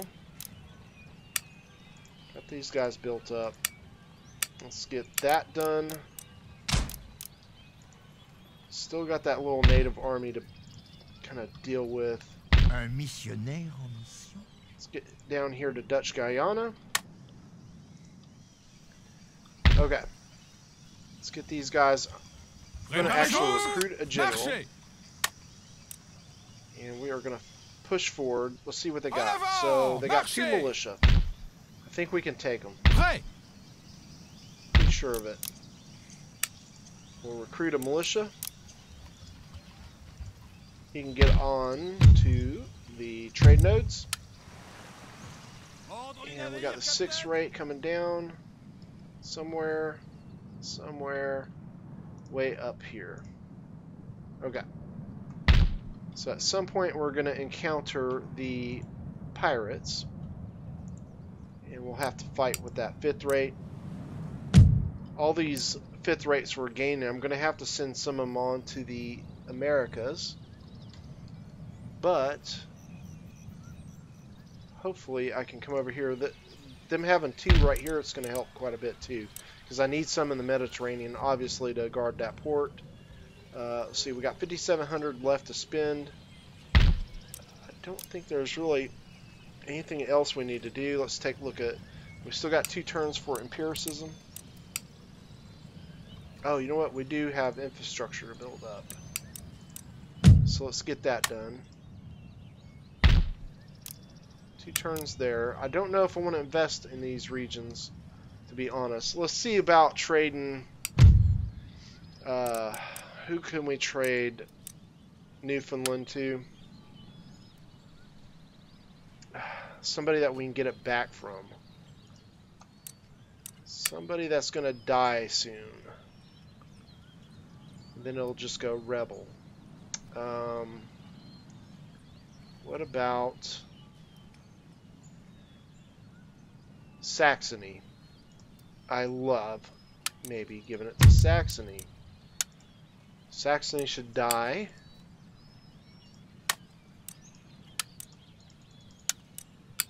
The next turn or so. Okay, they do that, so that gives us 6,000. I probably could have got more out of it. Let's see. So that's pretty good.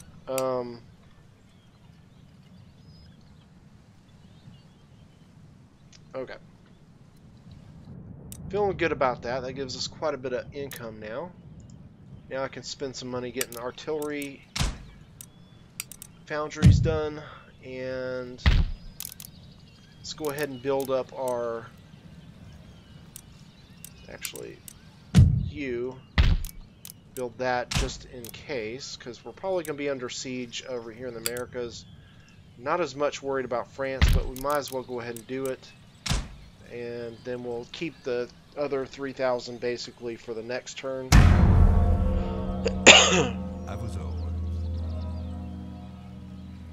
Okay, thoughts on pikemen. Pikemen, early game, as crazy as it sounds, they can be somewhat effective units, but they also are just going to run past their usefulness after about the time period you get the plug bayonets. So once you get plug bayonets, they're pretty much useless, because that will basically serve the same purpose, but they are cheaper than a some of your other units.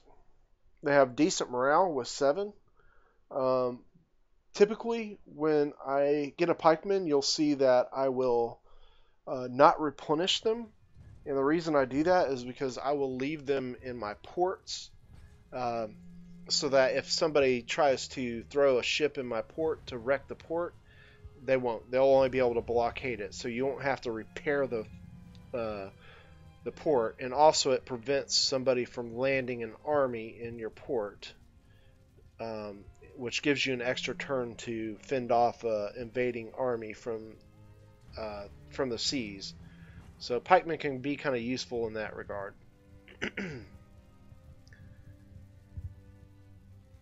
Alright, so the battle for Dutch Guyana begins.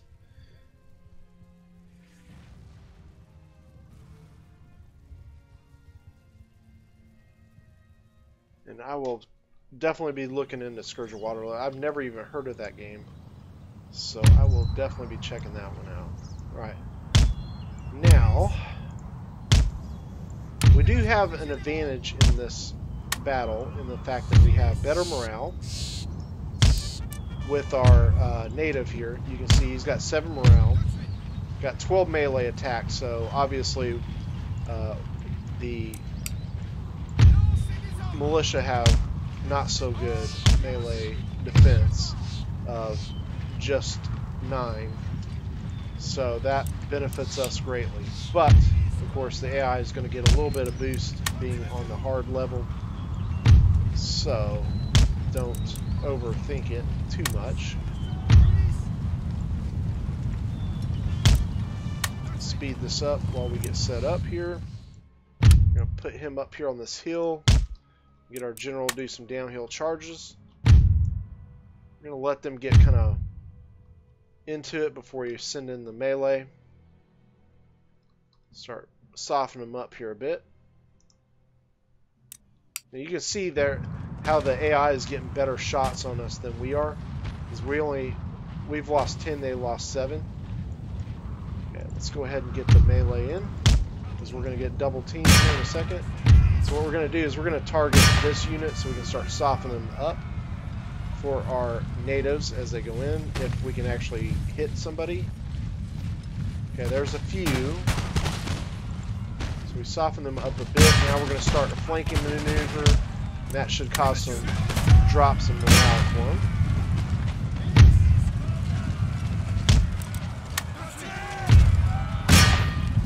Bring the general a little closer.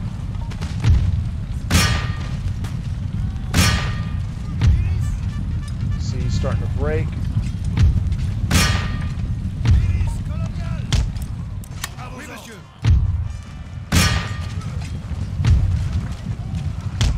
Just having the general nearby will keep our unit in this.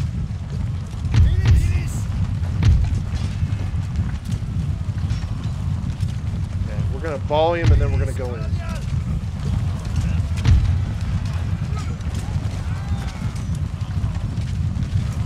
Come on. No, don't waste time reloading. Come on. There you go.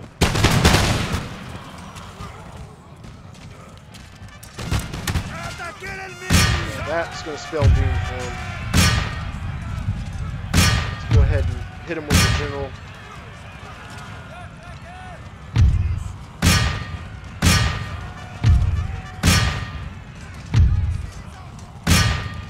So we did lose quite a bit on this native unit here. Nice. Alright. And that takes care of that.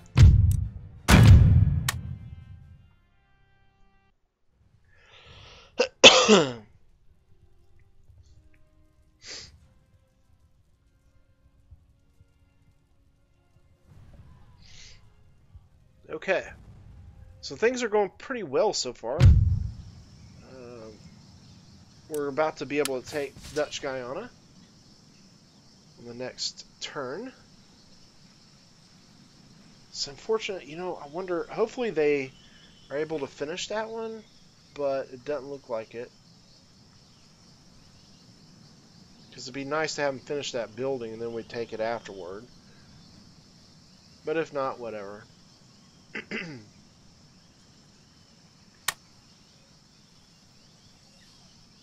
Okay, so here goes the first enlistment of our 6 rate on the American Atlantic side.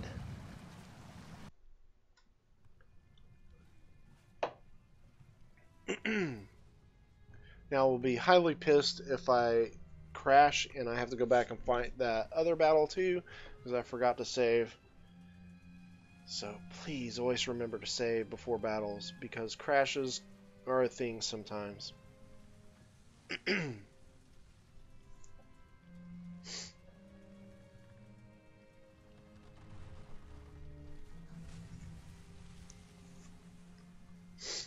Alright, let's do this. Should be a pretty fairly quick battle.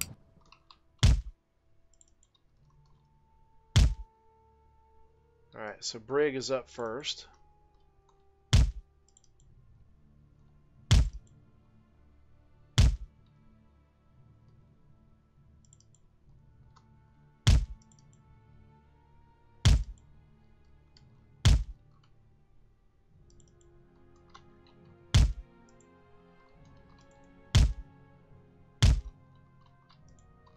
Forgot to change to stupid chain shot.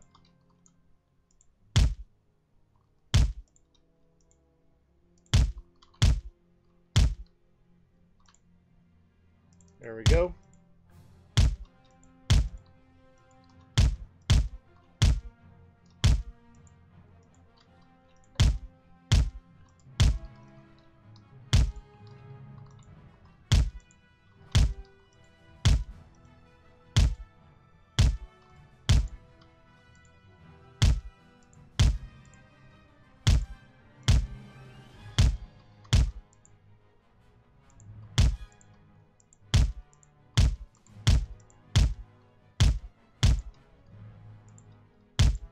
Should have that mass down in a second. I mean, we're shooting them in the perfect direction because you can see we're right at full mast, full sail.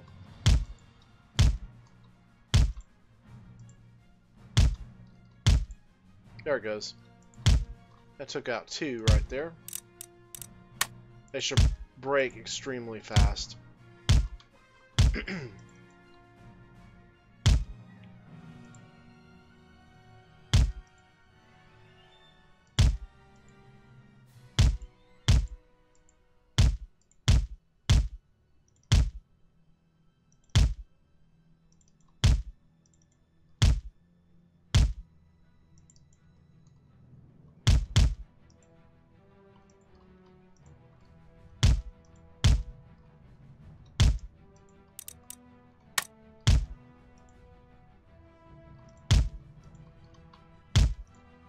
So much for breaking extremely fast, right?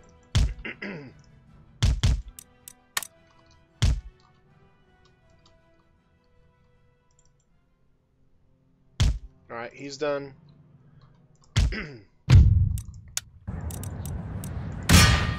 Okay.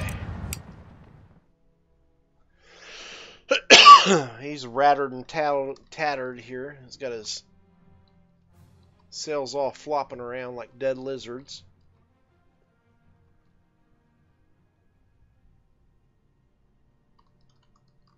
Okay. And there we go. Done.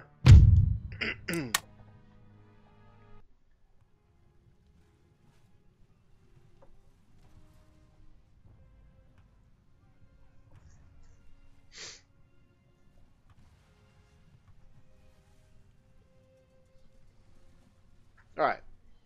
So, 1,200 for that. Pretty nice. Thank you, 13 colonies. Ennemi en approche! There, oh, some more. Look at that. And I forgot to save again.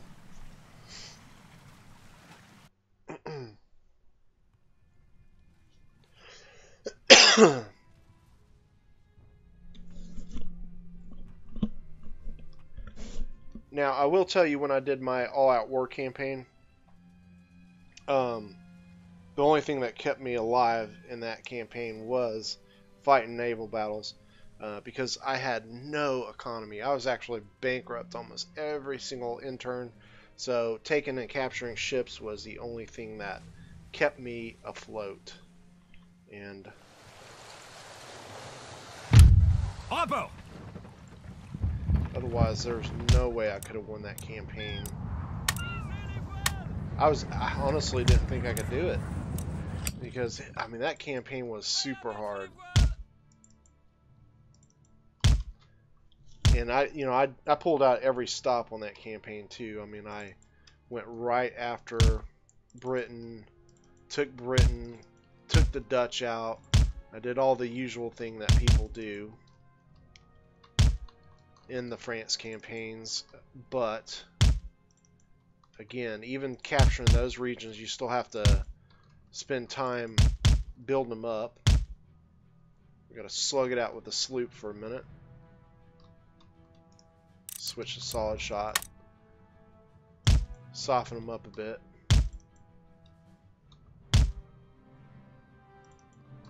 One problem is he can reload so much faster than I can, but you can see he doesn't do any damage. So what I'm trying to do is just knock out a few of his guns, and then I can just work on his sails. Risky because I could just sink him unintentionally. Now we're switching over to chain shot. He's a faster ship, so he can't. I just can't get ahead of him too much unless we knock out quite a bit of the sails, which actually just happened. Got one of the masts, so now I have every advantage.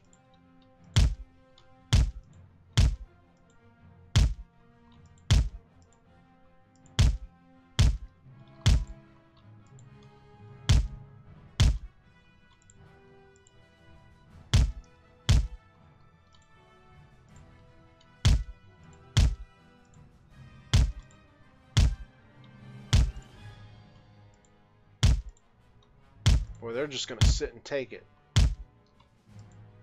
There goes the mast.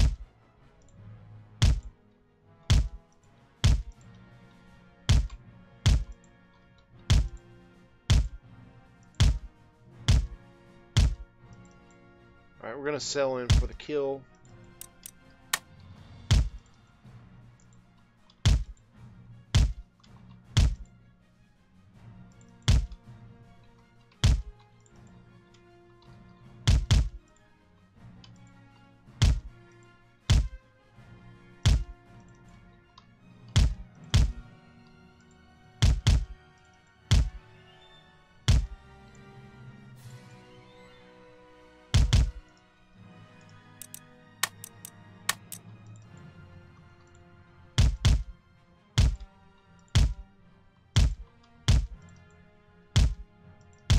Just trying to knock down that mast, see if that'll help break them.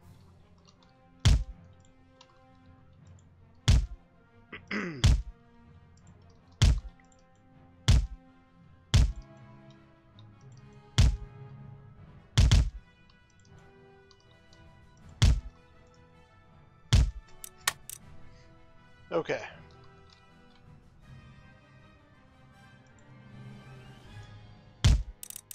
He's almost done.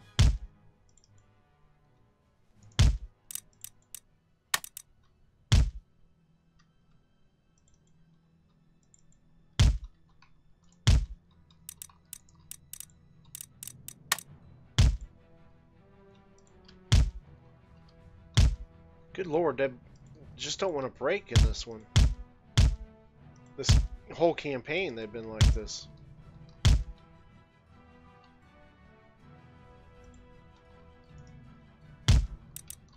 Damn it.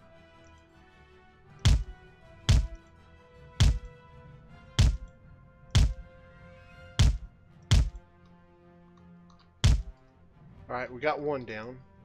Oops. Continue. Alright, let's speed this up.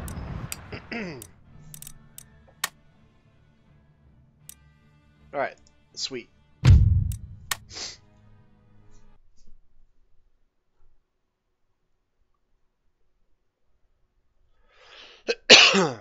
Okay, so after this intern, we'll take a look at what the victory conditions are for this campaign.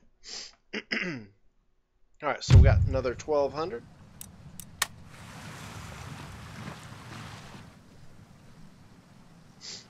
Savoy might be declaring war soon.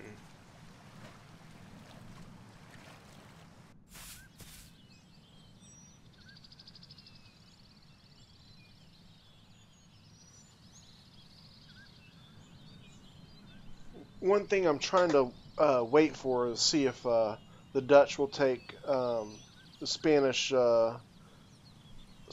Netherlands, or Holland rather, and then I can take that from them because I can't obviously take it from an ally. Okay, so got a few enemy raids.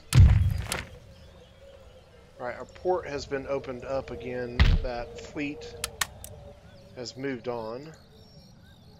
Where? I don't know. Let's go ahead and just... Nous régnerons sur les mers. Okay.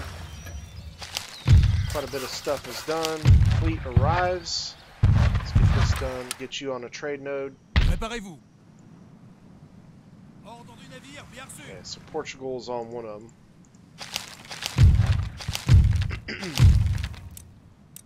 Alright, let's do a few things. Let's go ahead and take Dutch Guyana. Oui, Miller. Ils sont faits. Okay, taken. Get that fixed up. It's down 8 right now, but En avant. throw En men avant. over there. And let's get back over to Europe for a second before I forget to move this 5th rate. Quelle direction? Okay, I wonder if that's that fleet. On peut pas naviguer ici, capitaine. It is. Des ordres. Sweet.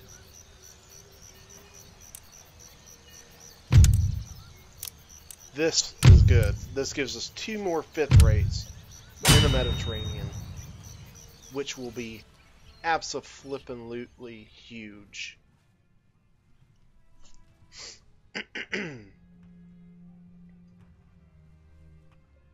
This might make for a good time to go ahead and start an African invasion after we take these 5th rates, because we'll be able to really take over some good territory. Not really great territory at the beginning, because economically wise they're pretty terrible, but the benefit is the strategic location that you get out of them, as being France. Okay, it's a very calm day here in the Mediterranean.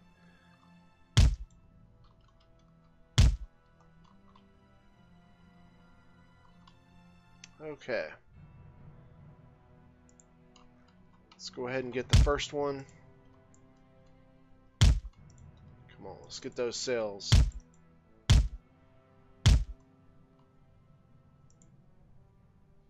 Got one. One mast is down. There goes another. Got a little bit of the one behind it too. Some of the sails, that is. Hit both of them again. You can see how it's damaging both. So we're actually going to lay anchor here and let that continue to happen.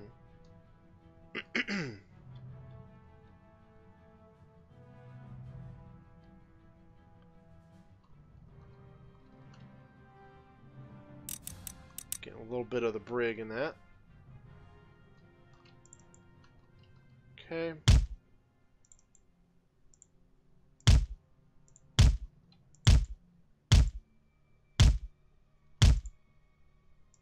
Nice. This will be over quick. There goes another one.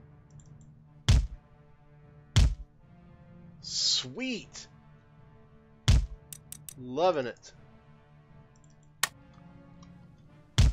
Be under fire from the front cannons a little bit, but I do have to be concerned of the brig as well. Don't want to underestimate that.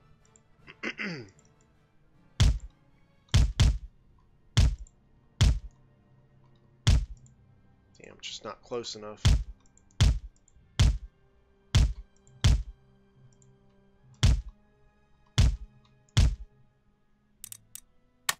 There we go.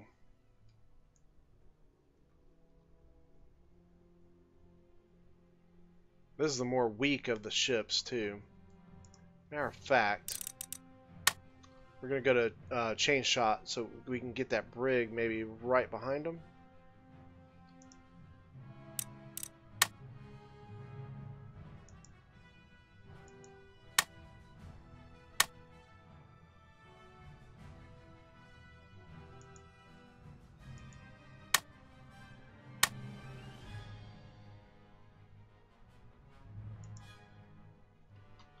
Alright, that's good.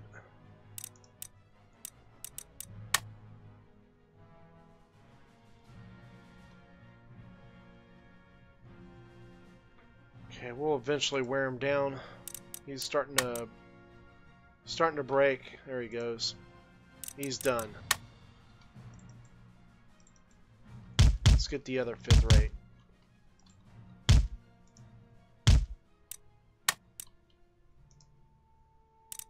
There we go.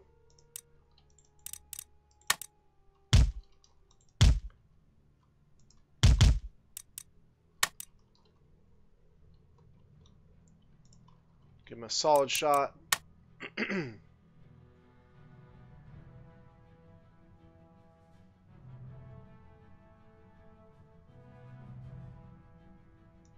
Okay, now we'll just switch over to canister or grape shot in the naval terms.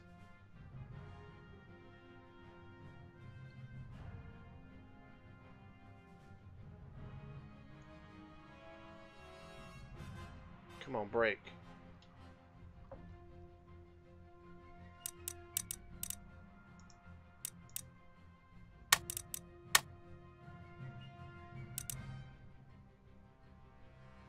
See if we can soften up this brig. Maybe help a little bit in breaking this 5th rate.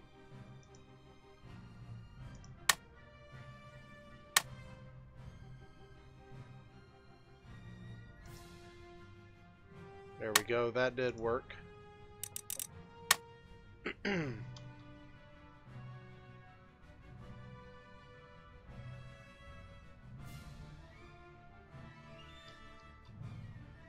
Okay, he's down to 33 guns. Come on, dudes.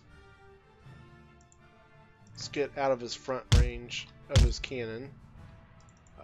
His front cannon, that is. There we go. Now, they ain't moving nowhere with no wind like this. Let's see if that... Yeah, I think the front cannons are not able to shoot right here. Except for this musket dude here. Just keep whittling them down. Making a splash, if you will.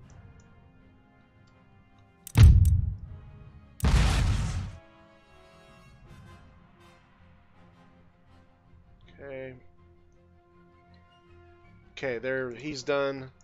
Now it's just the brig's turn. Nice. This one went pretty darn well. We didn't even lose any cannons on it. We lost 10 crew. I guess it sucks for the 10, but for us it's not bad.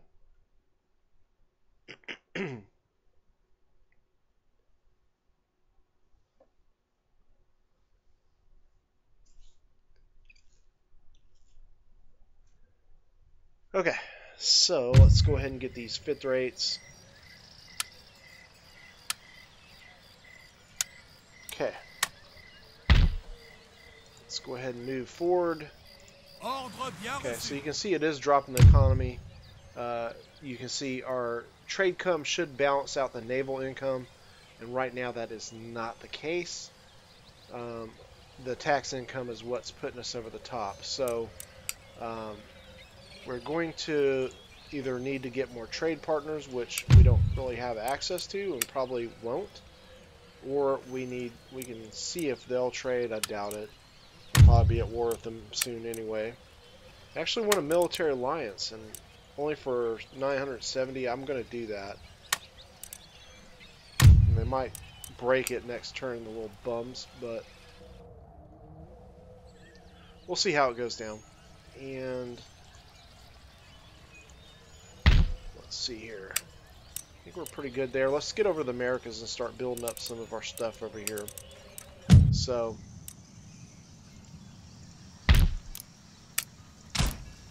get another trade ship going. This needs to be done. Okay.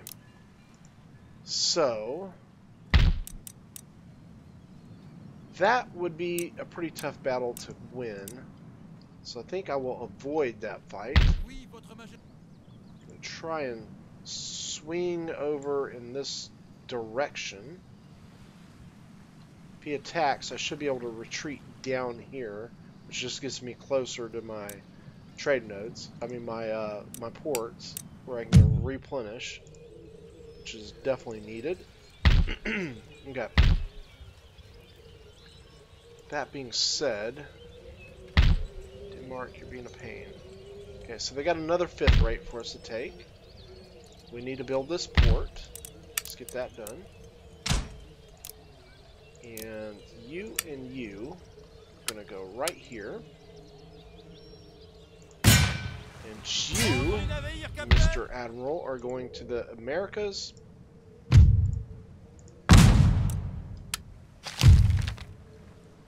Okay.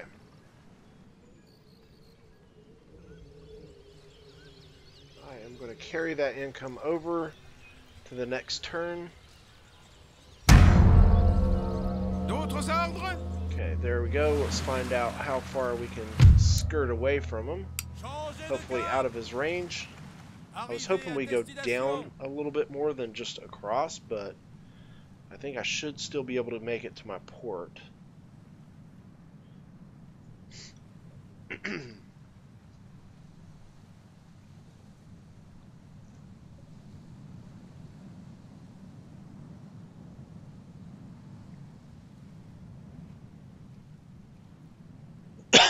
I mean, obviously I'm going to have to fight galleons in here anyway. There goes Savoy. We knew that was coming. So we'll take an army down to Savoy. We'll recruit one for that. Alright, so we got a few armies here we're going to have to deal with.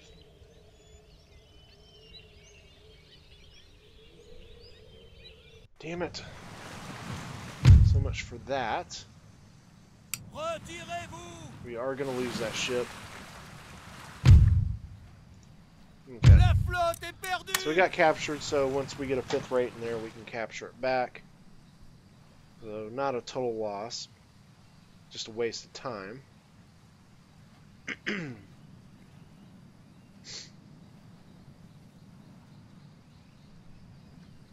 Alright.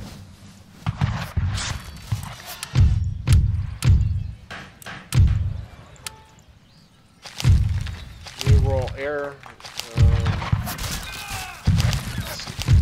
Okay, so we got empiricism done. Now we're working on social contract.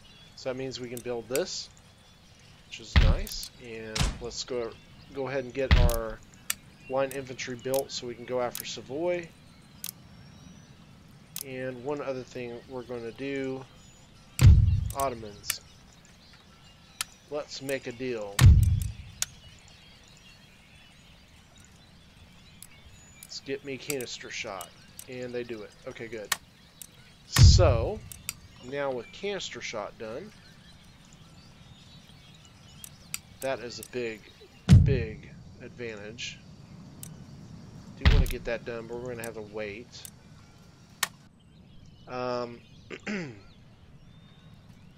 Votre Majesté? Okay, let's figure this out.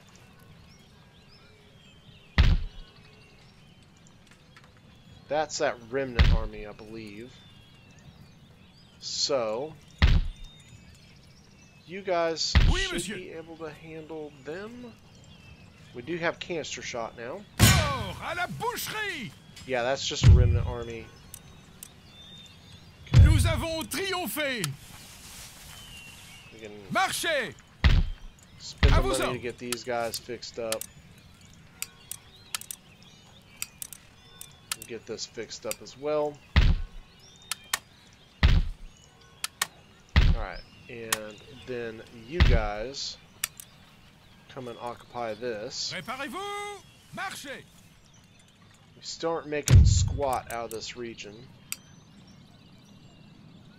but it does have the potential to make money down the road, so we will hold on to it for the moment.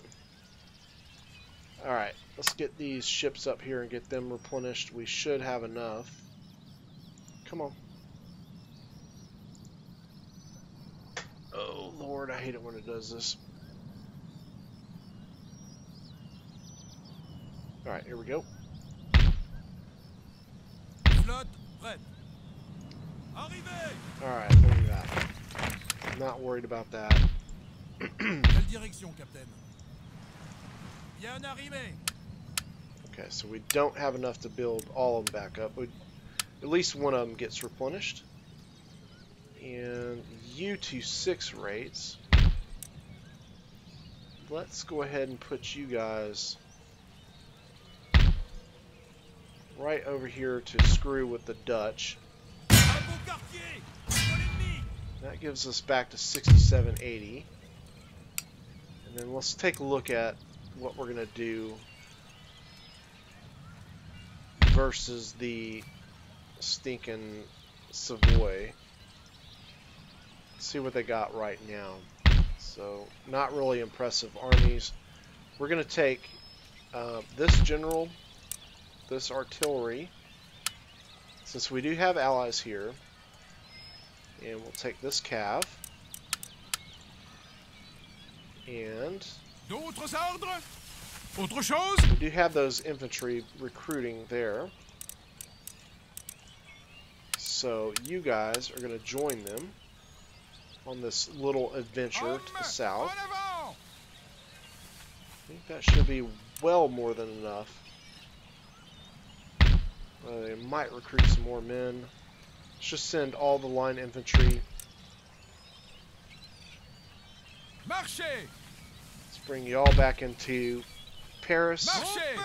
And then I think we can call it a day.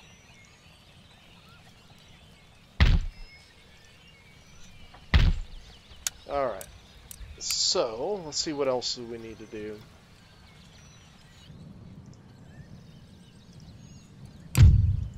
Hopefully that brings the economy up some.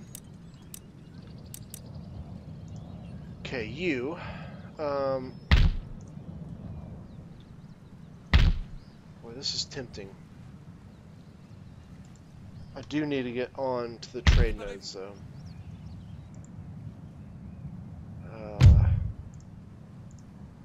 Sell you down there. We got to take over the trade nodes. Okay, let's. I think. Oh, you know what? Almost forgot. We got to get this ship here. Down here. Do have a Dutch 5th rate that we can take. After we get that 6th rate fixed, that is.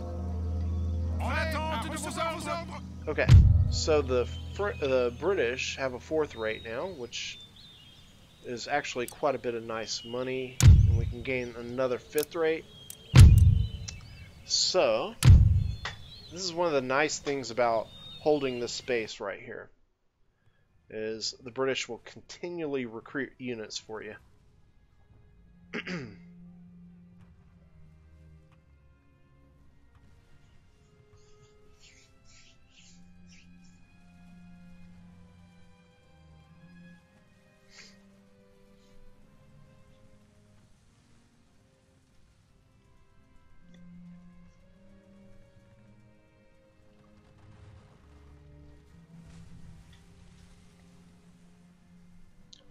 Okay, let's do this.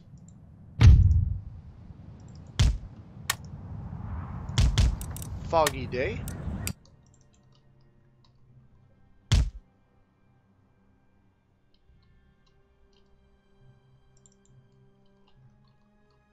Fourth rates are the start of where they the ships of the line get slow.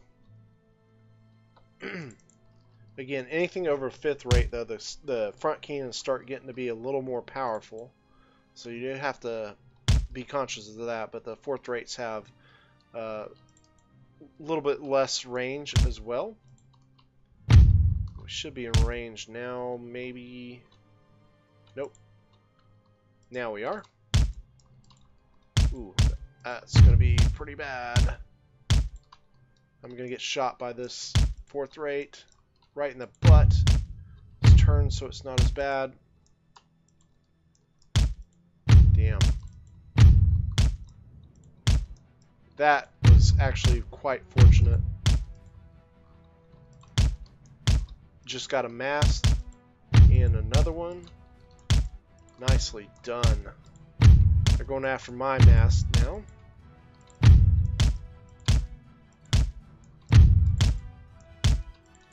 Let's outsell that 4th rate.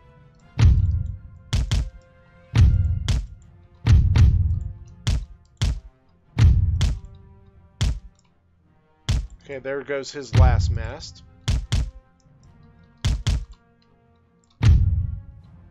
His mast just dropped.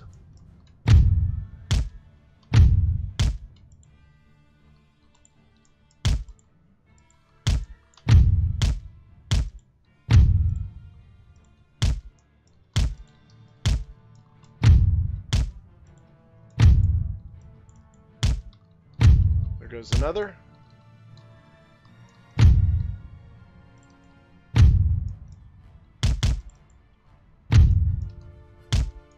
And the last one. So they are completely out of mass.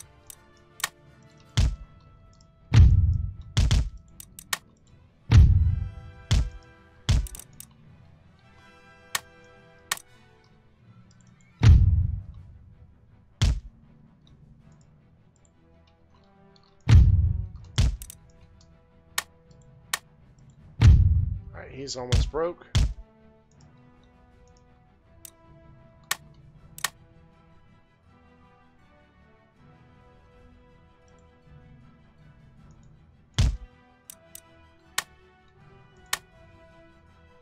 It's taking it from both sides.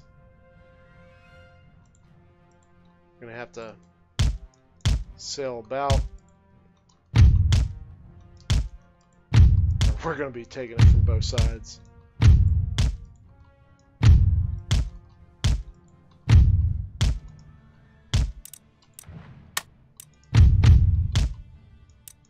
Alright.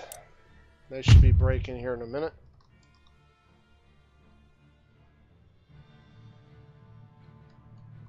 Yeah, so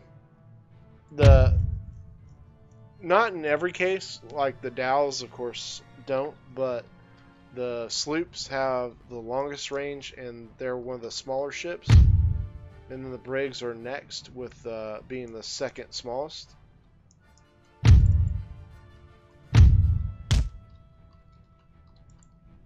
So yeah, I would say that that statement is fairly accurate, Stephen. It is seem to be the case.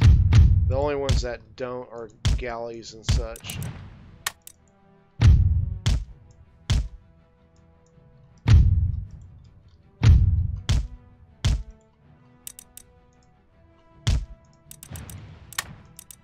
So you can see that front cannon has whittled me down to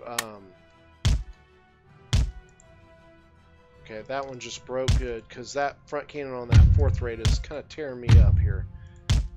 Well, not bad, but making an impact.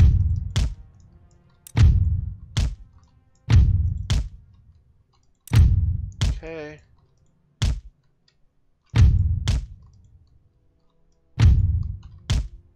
Switch back to grape shot. What the hell are you doing?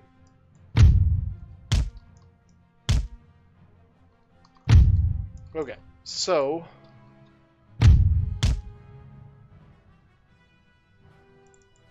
yeah, honestly though, with the ships, they did do quite a bit of research and kept it pretty accurate. The only thing is, I think they did do that for is just because of the balancing of trying to keep units kind of balanced, so that you didn't have ships that there was no reason to recruit.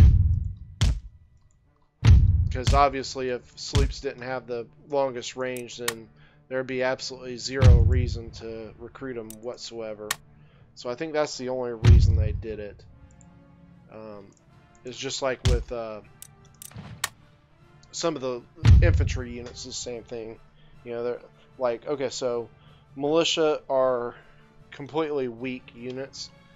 So you'll see in a lot of guides where they say do not recruit militia, they're a waste. But militia still have a purpose. Just you have to, it has to work for you and your playing style. Just because the person that wrote the guide, damn, I got lit there. Just because they don't work for your play style, it doesn't mean it doesn't work for someone else's. And for instance, militia are good units to use as a buffer, obviously, because you can go up and take volleys from expensive units and take all the volleys from the militia, and then as a meat shield, basically, is what they're typically called. And then you will run in your best units to shoot them after they've volleyed, so you don't take damage on your best, most expensive units. But also another thing with militias, they're good garrisoning units. Yeah, you know, teaming up with artillery, and they can be good enough inside of a fort to win you many a battle.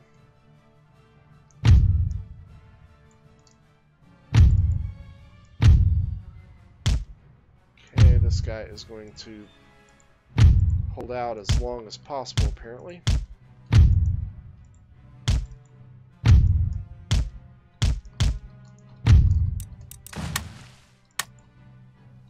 Switch this one to solid shot. See if we can speed it up.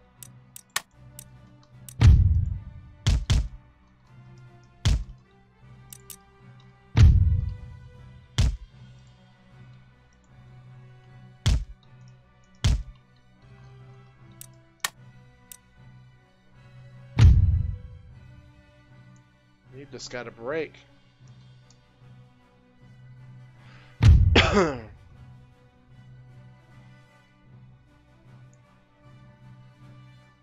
There we go.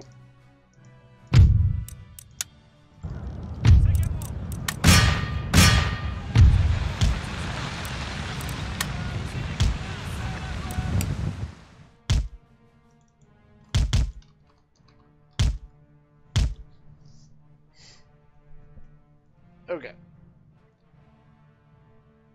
Yeah, I think that's the difficult part is to keep the game accurate. It can be difficult sometimes just simply because you know, balancing issues.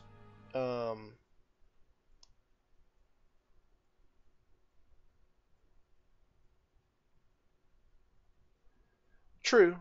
That definitely, you're definitely right, Stephen. You know, every unit definitely had a purpose for why it was made. It's just in the mechanics of the game, they might not fit in. For example, if a ship was an escort ship for a certain reason, they might not fit in with the game mechanics here, so they boosted up their length of their shots. Obviously, their guns are not as powerful, so that is definitely.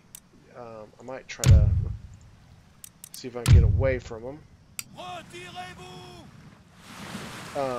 But it's I can see some aspects of why they would do it, but I can definitely understand the frustration and why they don't keep it historically accurate, because they should be able to. They should be able to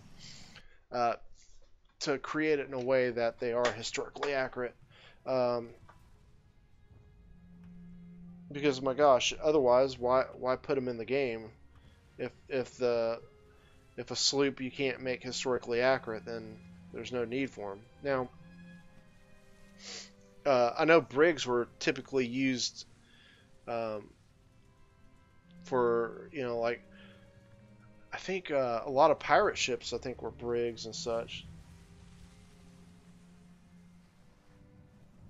Yeah, you're right, and I think especially CA, Creative Assembly, is definitely stuck in that arcade mode, and that's simply why I will not buy any more of the Total War games, because they're just getting more arcadey as the new games come out, especially once they built Warhammer.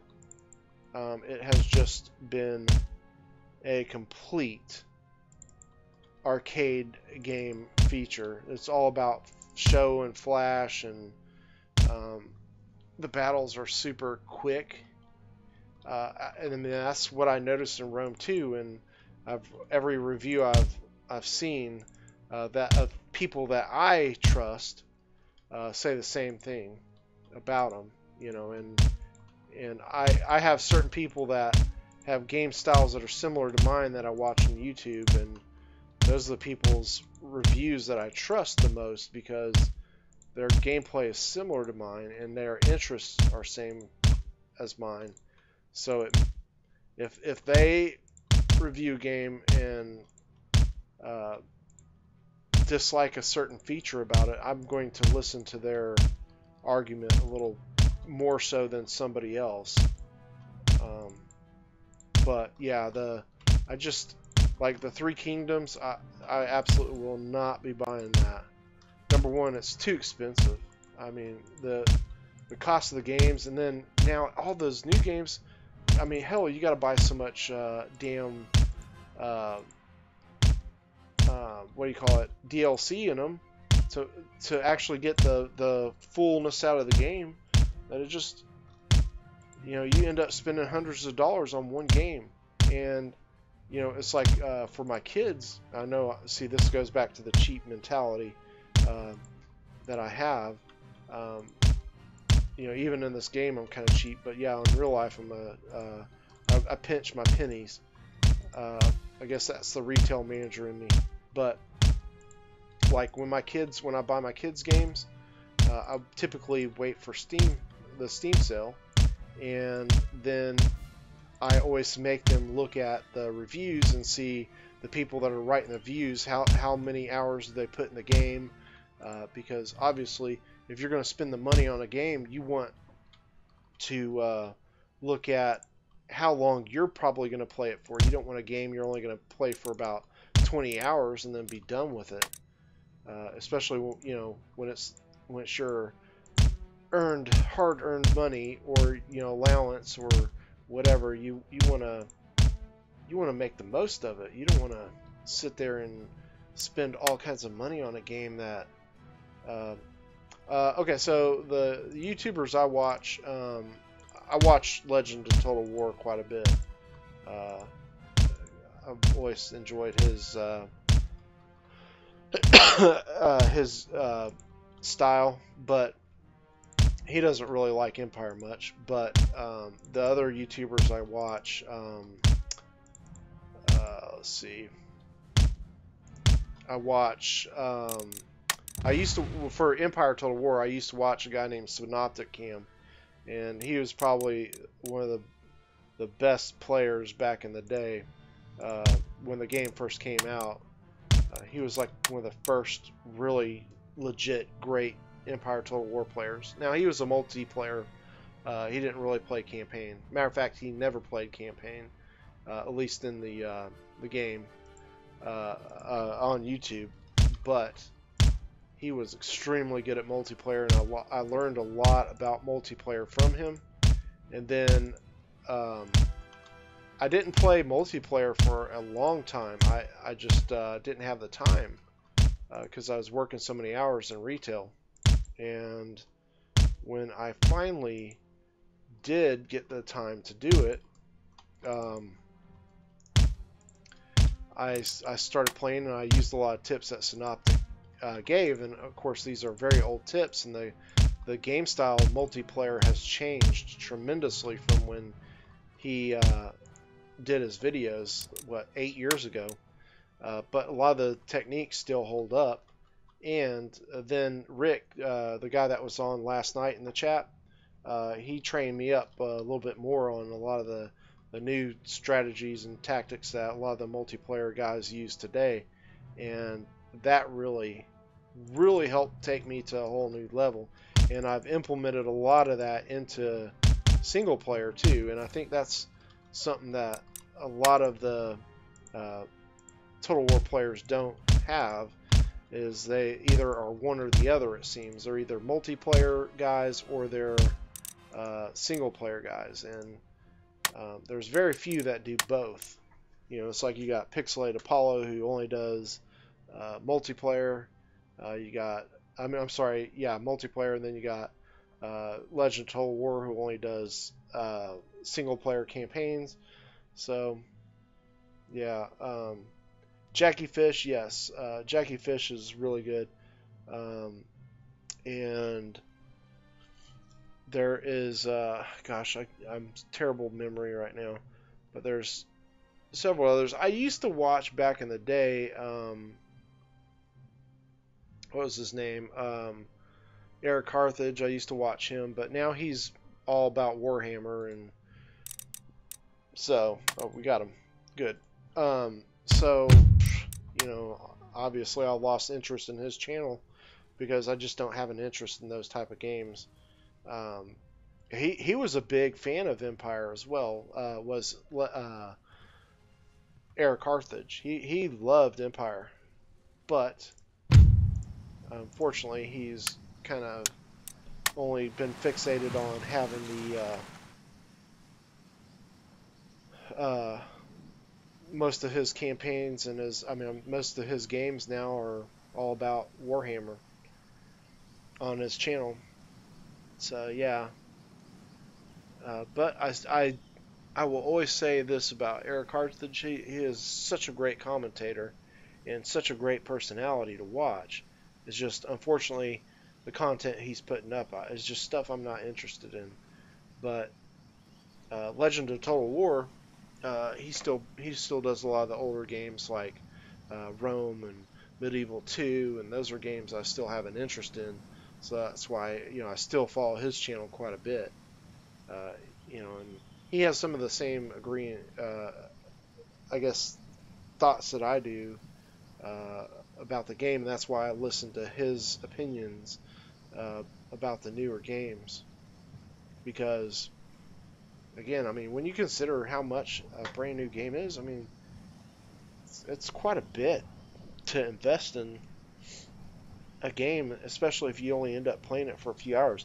And I learned that mistake with Rome 2, because I've had that game for years now, and I don't even think I still have that much hours in it. So it's like, let me see. I don't know if I can see from my profile. Let's see. Get to my profile.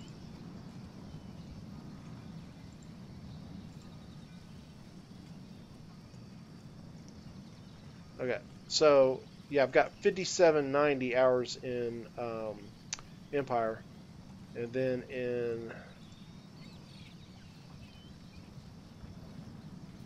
Napoleon I only have 18.5 hours on that game, and it's just because I actually played 2 hours in the last 2 weeks.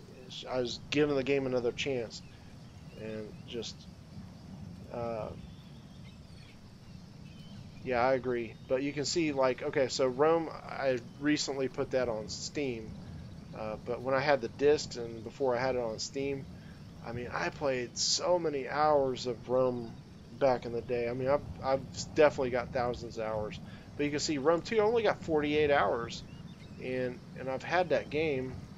I don't know how long I've had that game, but I think it was like maybe 7 or 8 months after it came out, maybe a year.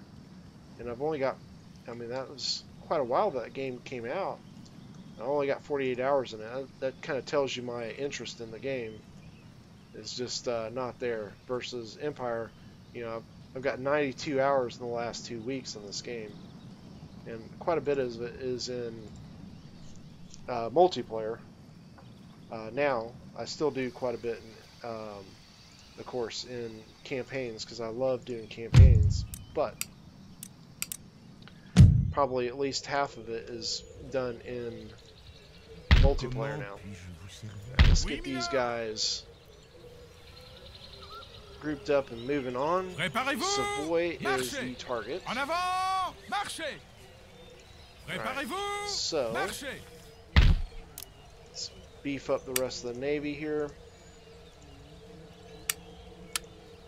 Okay. So this is why we needed this Navy here, because we definitely have quite a bit of people that are going to be after our port, and this port is vastly important to us. As you can see, we got 1,400 coming in this port. That's why it's vitally important port for us. Now this port is absolutely our best. Probably, I don't know. I mean, this one is right up there with it.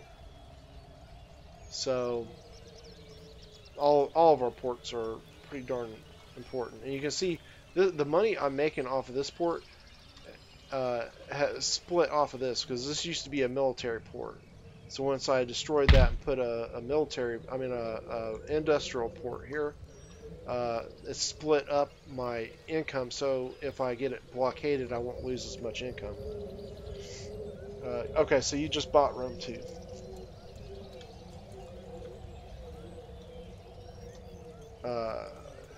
Yeah, so anyway, that's my kind of points on that stuff. Anyway, back to the game. Let's get our newly acquired fleet over here to fix them up. Oui, monsieur. Voile sortie. Prêt. Okay, good. So, let's see here. Feeling good about our fleet in the Americas now. And let's see, what are we looking at income over here? Still 13. It's really crappy. Let's get this built, this built. See, this one makes 722, and we haven't even begun to get it to the potential it can. We need to start recruiting some line infantry over here. We're going to have to do it kind of with a decent pace, because I do want to start going after some of these regions, and obviously the Huron are probably going to be one of the first ones, so we can knock them out. Let's take a look at our men here. Okay. Votre humble serviteur. We're good to combine these guys up. À gauche, marchez. Okay. France. So, okay, let's take a look at the economy right now. So we're going to start struggling. Luckily, our trade income has gone up, so it's over our naval income. But our army upkeep is obviously starting to increase dramatically since we recruited this army. One other thing we need to look at is Dutch Guyana. So we're still down 3. We'll have a rebellion here. Let's get this replenished or repaired again. Okay. I think we're good. Let's go ahead and end the turn.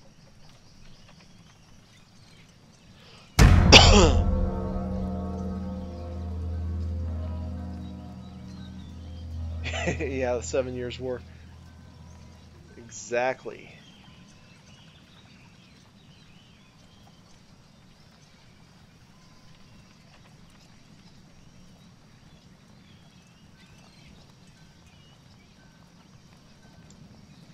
One thing too, once we take Savoy, we're probably going to be at war with Genoa,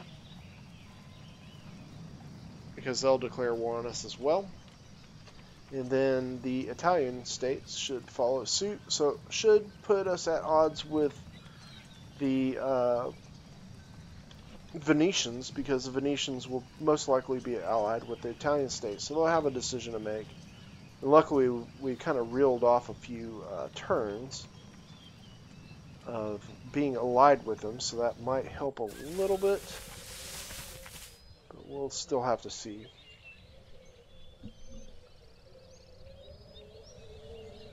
So at least in this campaign, you'll get to see a little bit more of fighting natives too, versus the last couple campaigns we did.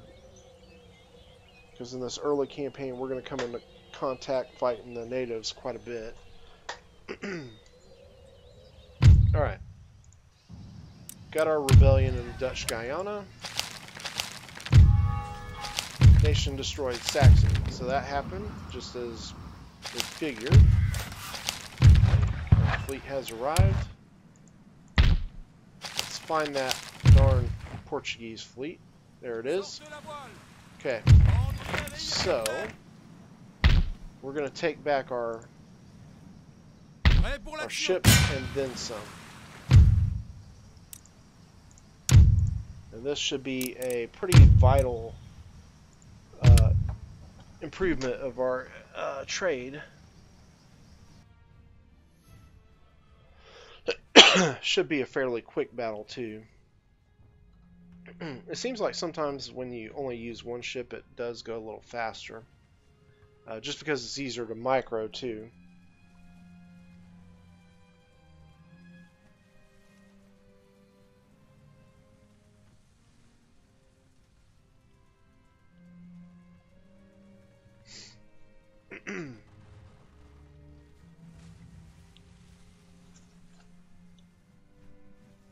Okay.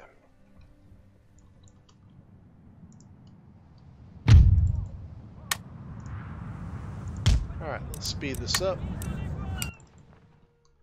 Hopefully they come straight at me. Doesn't look like they are. It kind of sucks. It's always a pain in the butt when they go at this angle.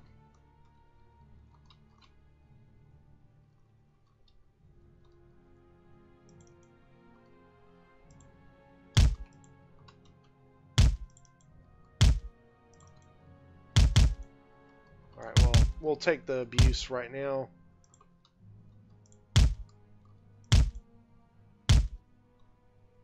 This way we can split their fleet up.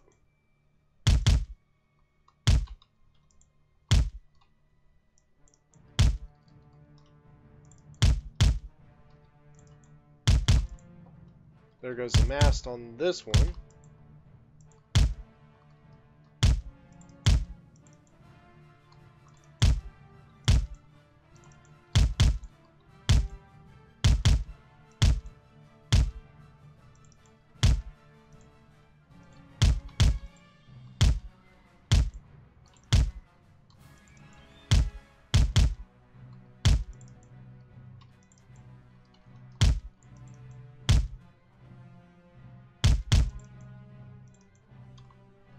Almost got one.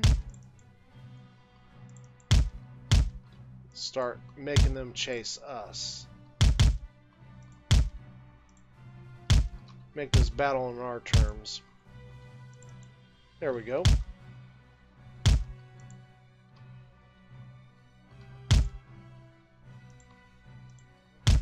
There goes another.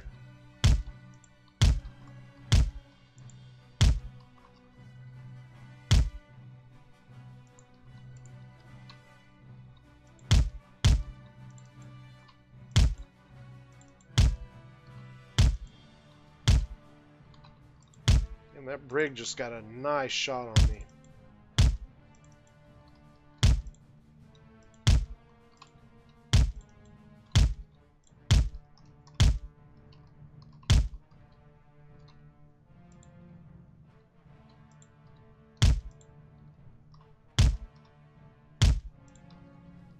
I don't. I have watched Lionheart. I don't know about Steven, but I have watched Lionheart for quite some time. I've always found him to be also quite enjoyable. Great commentator. He's been a follower of Empire for quite some time, and I've always found his reviews to be quite useful as well.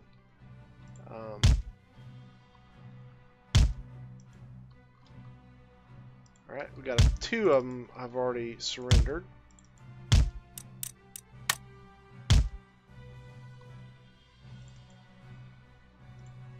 Actually, all we have left is the trade ships.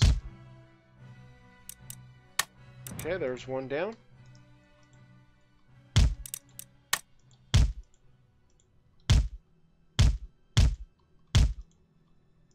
About to get another one. One of these was mine anyways. Take back what's mine. There we go, he's broke. And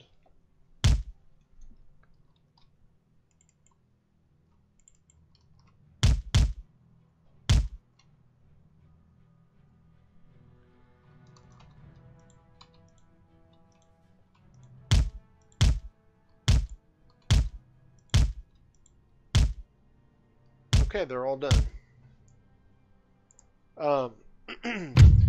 I did see that Lionheart's doing another Empire, a modded Empire campaign right now. He does some pretty good campaign Let's Plays.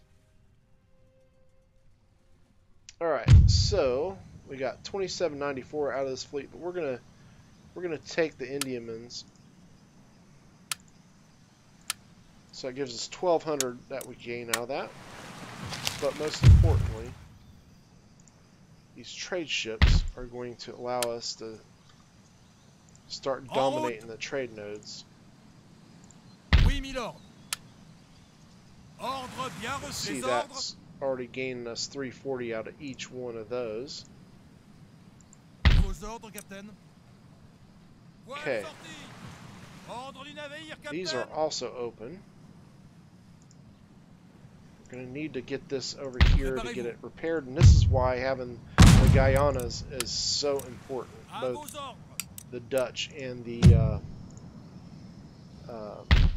whatever, you know what I mean, the French and Dutch Guyanas. Alright, so we're going to get these guys going. Let's get another Indian in. We're really going to dominate the okay, so the coast of Brazil, we're going to dominate this trade route here real quick, and then we'll work on then dominating the others.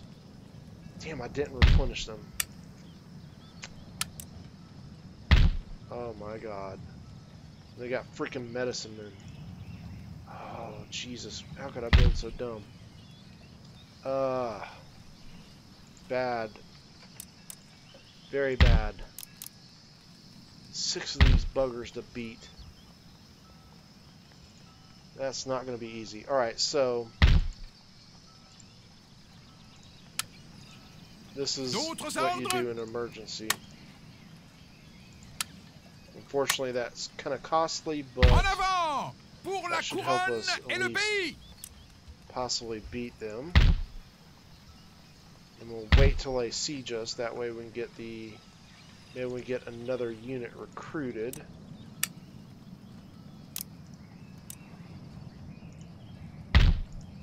We'll see. It'll work or it'll blow up in our face. Let's find out which. Okay. Windward Islands. Let's go ahead and start getting this built up. Over here. Okay.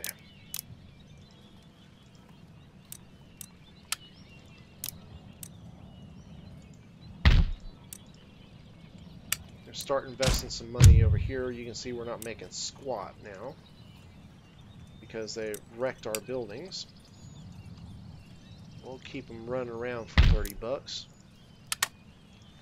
Alright. And I've almost got an army strong enough to push out of here. As soon as I get those other recruits, we'll push them on for the Huron. That actually rhymed. D'autres ordres? Okay. So this army has made it, and we're going to fight this battle against Savoy. Now, I actually didn't bring this unit. How did I miss that one? So, we're going to be down one infantry unit, but we'll have to make do.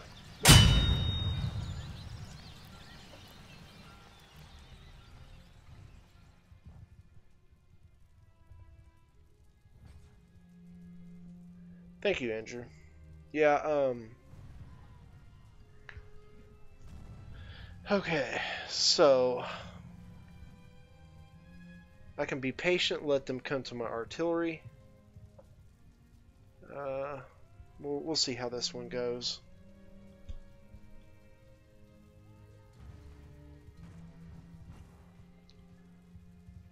I do kind of like the fact that we haven't done too many siege battles in this campaign so far, because, man, the siege battles can just take some time. They're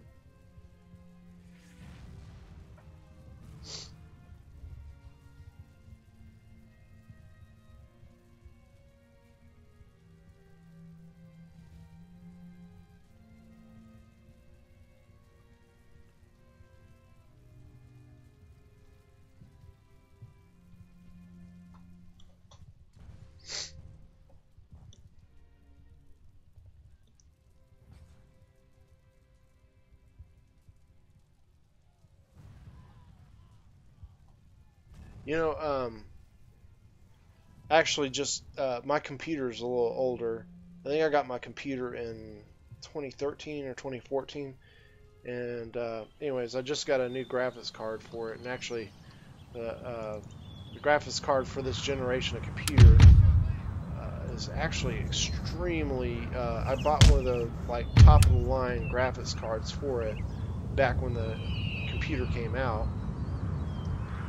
and I can tell you it is awesome. And I got it on eBay for like flipping so cheap that I was just like, oh, that's awesome. This is a great thing about having older computers, is you can do stuff like that. Again, I'm cheap, I know. Okay. So we're gonna put the artillery right about here. Let's do this thing.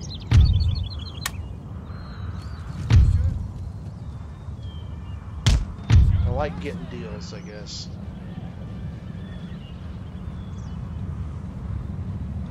Okay, they're gonna have to come at me because I have the artillery.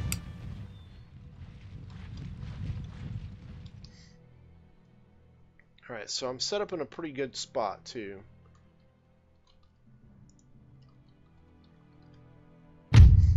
I've got the high ground with the cav, so if they do get close enough, I can downhill charge them, which should be pretty brutal. And thing about French line, they have a great charge bonus of 10, and a melee attack of 8 is fairly good for regular standard line units. And I also didn't realize I had fire at will on. We did get a couple cav there. But anyways, what I was going to say is these Corps de Bois, these guys are really good for early tier unit because they got a 90 range unit. So it's like having, they're light infantry, and 50% accuracy, reload of 30 is pretty good for a light infantry.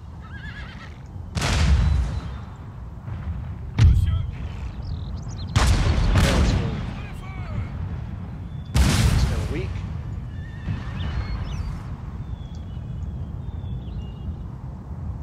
I'm going to fold up a little bit. Encourage them forward.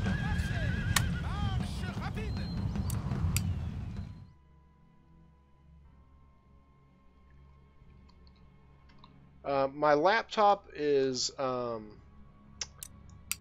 would say, probably about 2 years old. But this is my PC I'm talking about.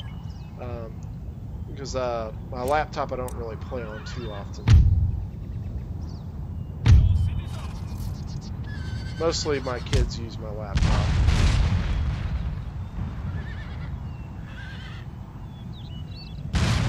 Getting a few hits over here. Just waiting for that cav to charge in.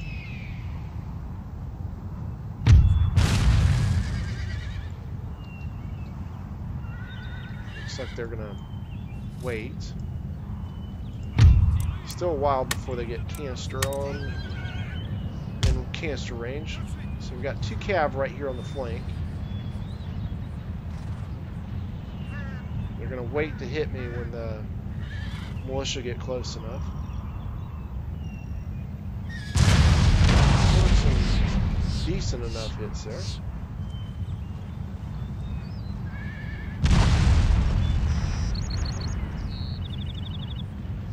Closer to canister. Oops.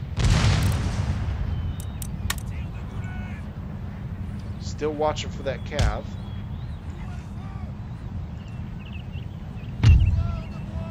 Almost in range. Go ahead and set it up. They should be in range by the time we shoot.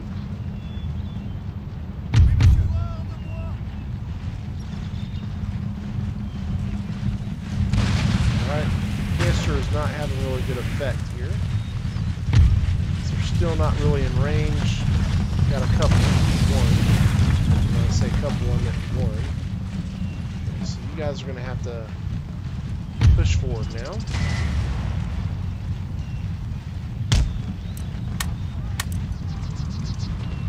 He's opened up on the general.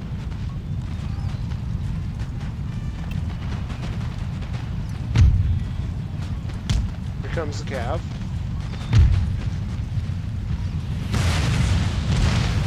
Go ahead and downhill him with the lancers.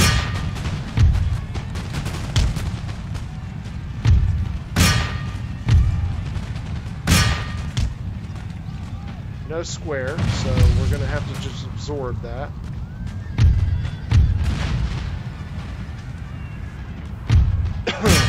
Alright, he's going to have to move back.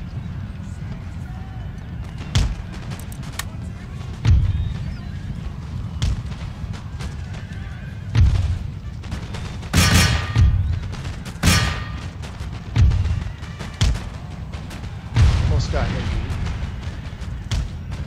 beat. Need to beat this cav quick. Lancers, you're about to push on.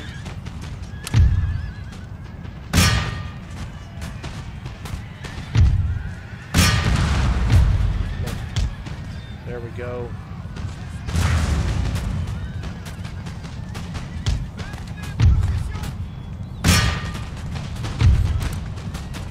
Okay, get the artillery crew off. Broke them. We're still fighting with the stupid cav over here. You see this.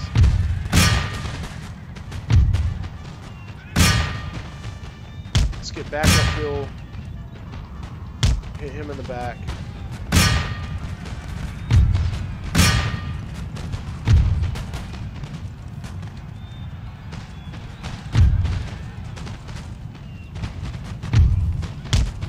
Kite him uphill.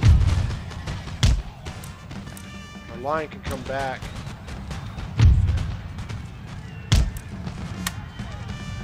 Okay, that cav is finally done. Let's get you guys uphill. General uphill. Artillery crew back a little bit more. Okay, let's get this situated here a bit.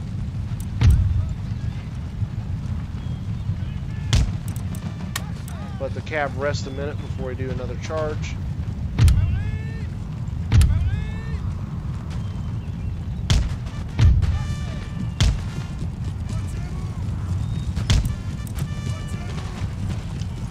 Alright, so we got a pretty great shot. Our Croix de Bois are able to get some really good shots from uphill. He'll just whittle him down.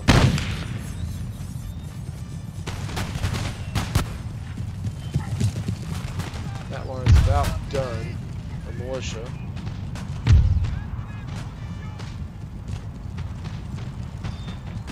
Actually, you can run them down.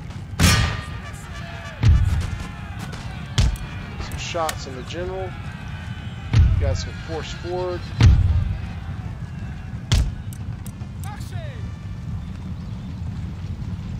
Oh, this is going to be devastating.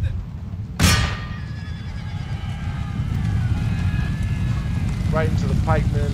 Probably wasn't a good idea. I didn't realize it was pikemen. Mwah, mwah, mwah. Okay, you forward.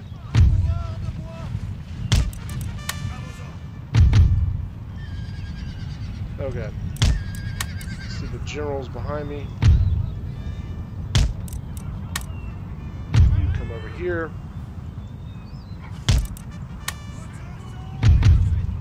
Alright, that's gonna...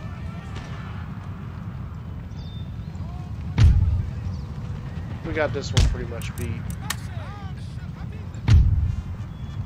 Keep running from him while he shoots him down. Okay, hit him. Hit him right in the back.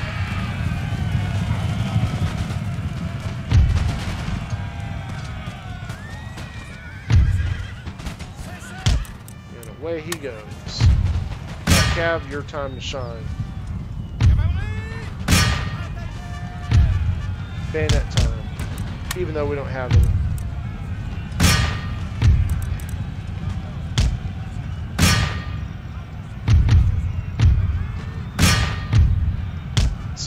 on the downhill slope. So they're not going to like this, basically.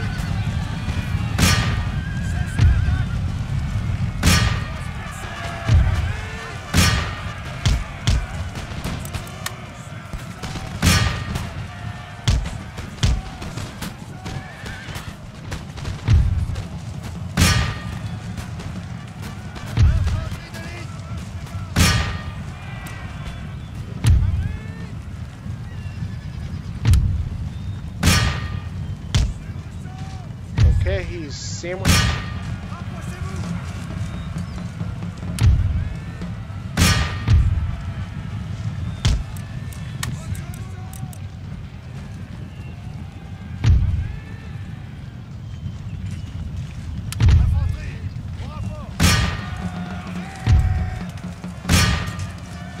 Alright, let's check out the action.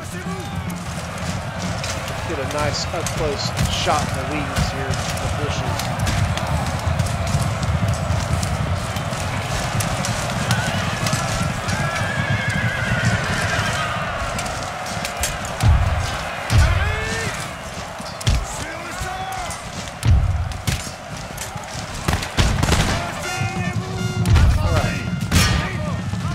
That guy is done. Let's speed this up now. Let's go ahead and bring our line infantry over here. Cav. Go ahead and get y'all over here.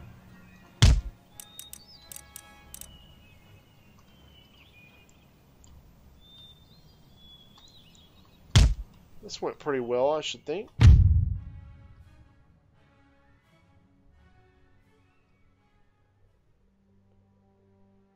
Yeah, I wish gaming PCs were a lot cheaper, I agree. Yes, very pricey. Very, very pricey.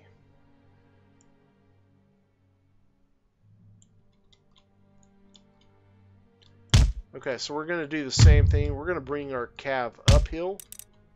We're going to be able to go right on a good downhill charge on these militia, and it's just not a really particularly good thing for them. So now I think we're able to go ahead and do that.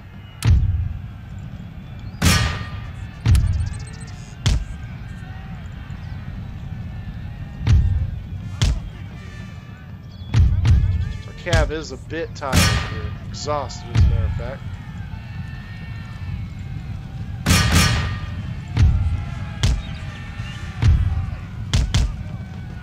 This one's just winded, thank goodness. Okay, got a hit. Back him out. Alright, he's broke already. Alright, let's mow him down.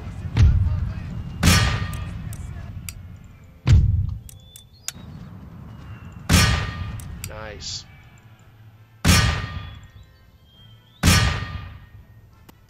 Okay. He is toast. I think we got it. Okay, so Savoy is in deep doo-doo.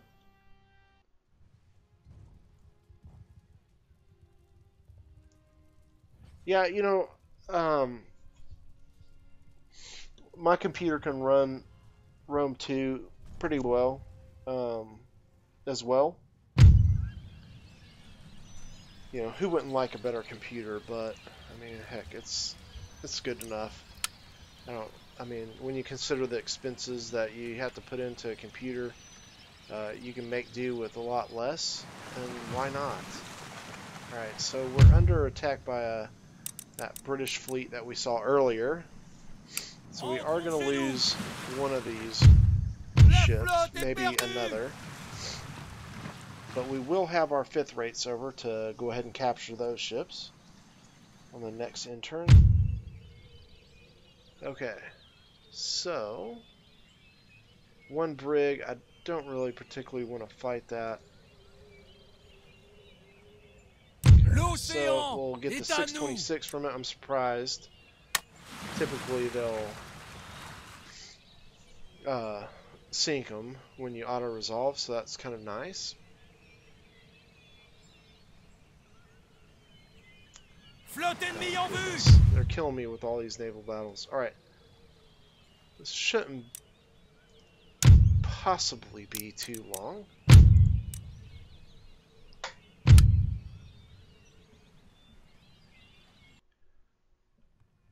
Which mod is it, Andrew? Yeah, mods are definitely add so much to the game. Like I said, Darth Mod adds so much to the game. It's just the only thing I don't like about it is the naval battles. I need to check out Imperial Splendor. I hear that one's good.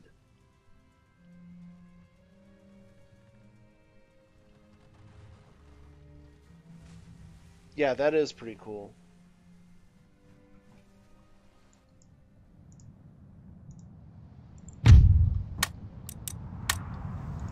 We're going to speed this one up.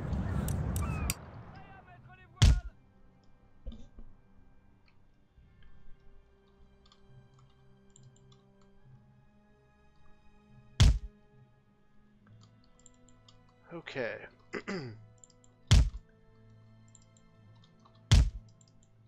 Maybe I should give Darth Mod another run here before too long. I tried it the other day. Just the only thing I don't like about it is it becomes such a intern type of game.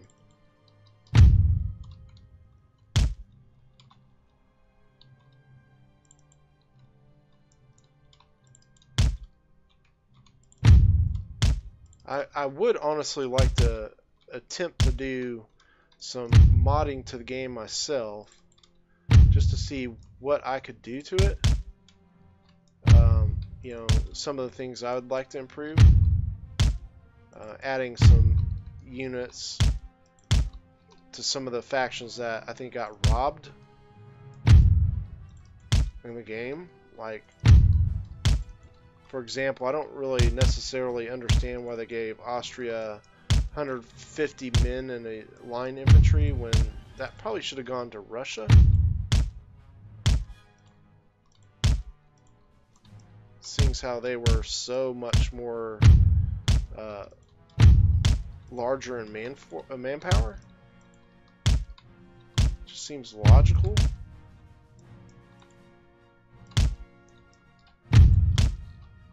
And I don't necessarily understand why they made Sweden have such larger cav units, and also the Danes, because I didn't know that was really a thing.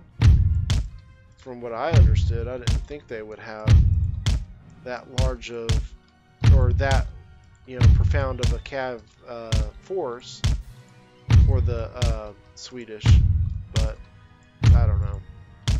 Like we were talking about earlier, some of the inaccuracies that kind of take away a little bit.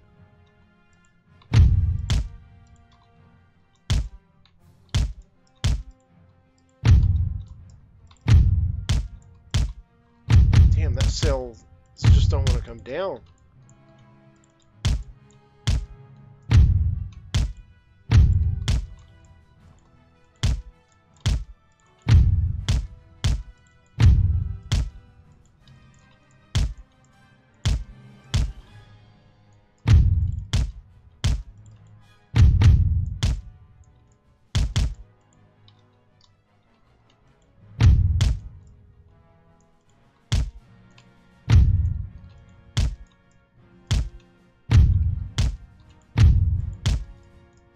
Okay, finally.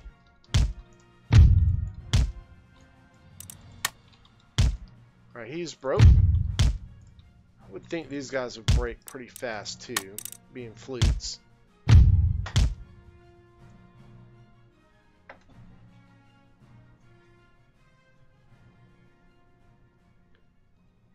Huh, you know what, I wonder, I saw his medieval stream, I guess I missed that part. That's pretty cool, though. It's already done.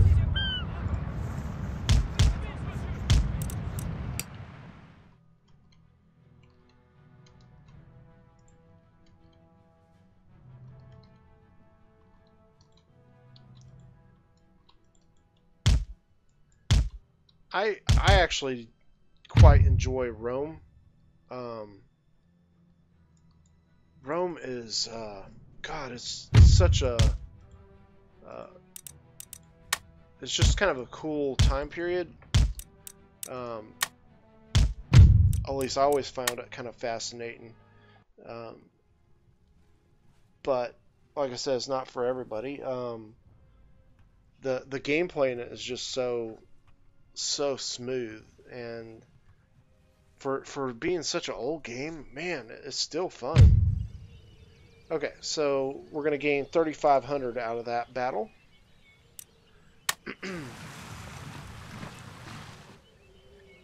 So this is actually pretty good. We're actually almost at 5,000 before we even get to our turn.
Okay, so this is going to be a pretty challenging one. We're going to actually decline it because I want them to attack me in the city. Okay.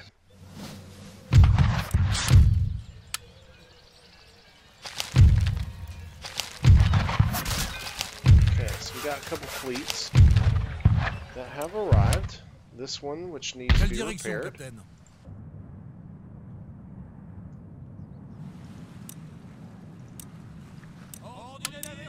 Okay.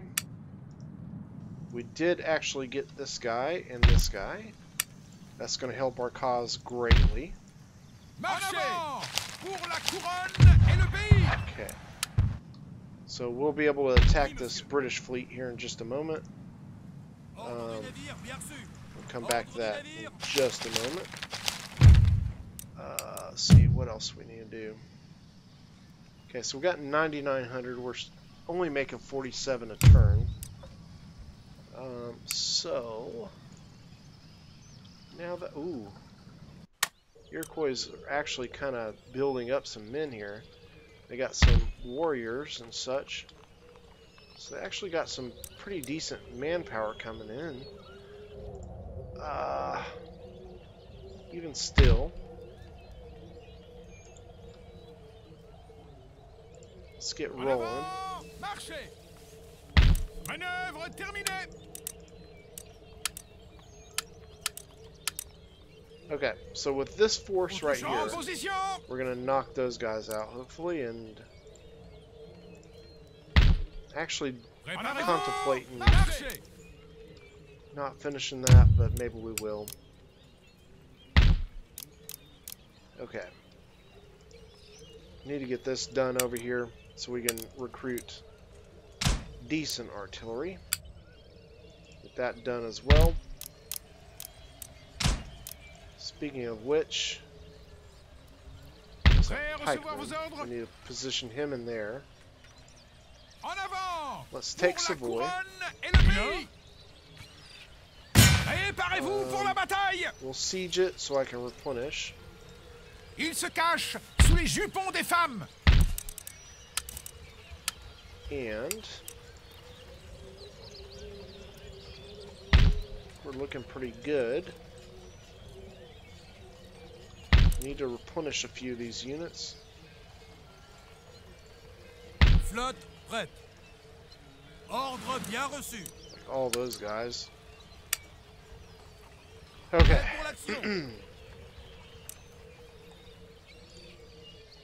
What else do we need to do? Americas. Okay, so the more we wait, the more men are going to be included into this flippin' army. Still, we need to replenish these guys, though. Oui, milord. Should we do this? This could be very risky. I'm really thinking this through. Because these are pretty damn good units.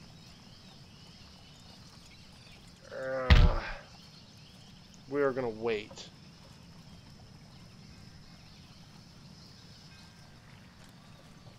Good night, Andrew. If you didn't already leave, I didn't see that until just now.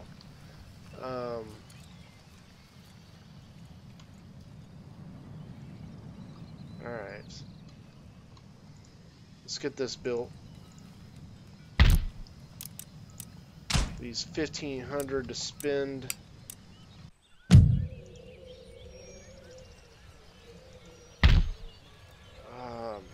Man, I'm Opération really... de siège en préparation. This should be really Préparez easy les battle troupes here. pour la bataille. We'll attack them in just a minute. Ils se Matter cachent of fact, sous les I jupons might des just end femmes. the camp, the night, right here, the stream right now, because I am starting to get a little tired. Let's take a look at where we stand right now. So we've given up a little bit of ground, but we've taken a pretty important region in Dutch Guyana. We're about to take another one in Savoy, which is going to open up Italy for us. And Spain does have the south of Italy already, but this is going to be another launching pad for us to take some of these, like Corsica from Genoa, and also taking Genoa itself, Liguria, which is actually one of the necessities that we have to have. So let's take a look at that. So right now we have 7 of the 20 victory regions held, or 7 of 20 regions held. We got 2 of the 20. So we have to have Liguria, which is right here. We have to have Genoa, which is right there. So we know we have to do that. Savoy as well. We have to have Pennsylvania. We have to have Cherokee Territory, New England, and New York. We already have New France. Leeward Islands, which is a pirate region somewhere in here. Corsica, and that is Corsica is right there. Algonquin Territory, which is right there. Michigan Territory is here. So we've got a little bit to do. So here's what the plan is. Let's see here.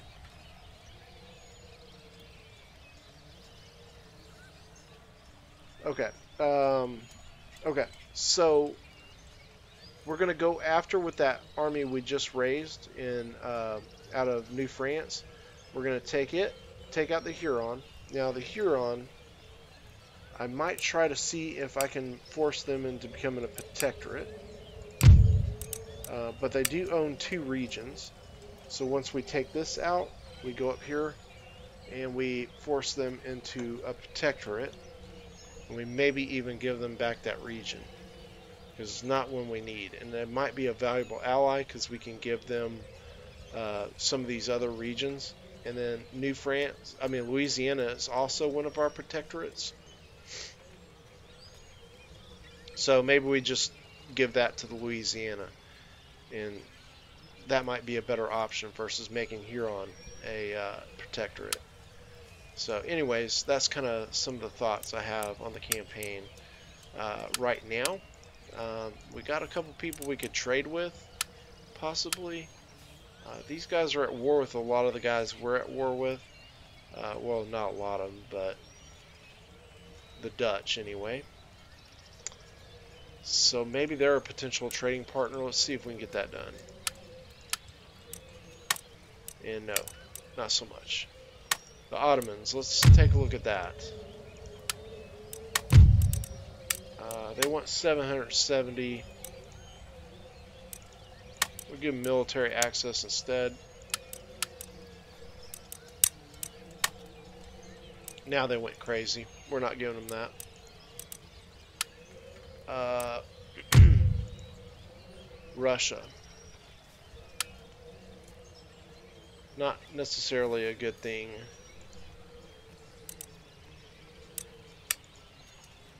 Italian states we're very friendly with. Let's see how friendly.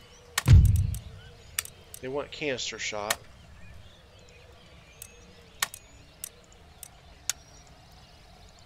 It's a pretty big request.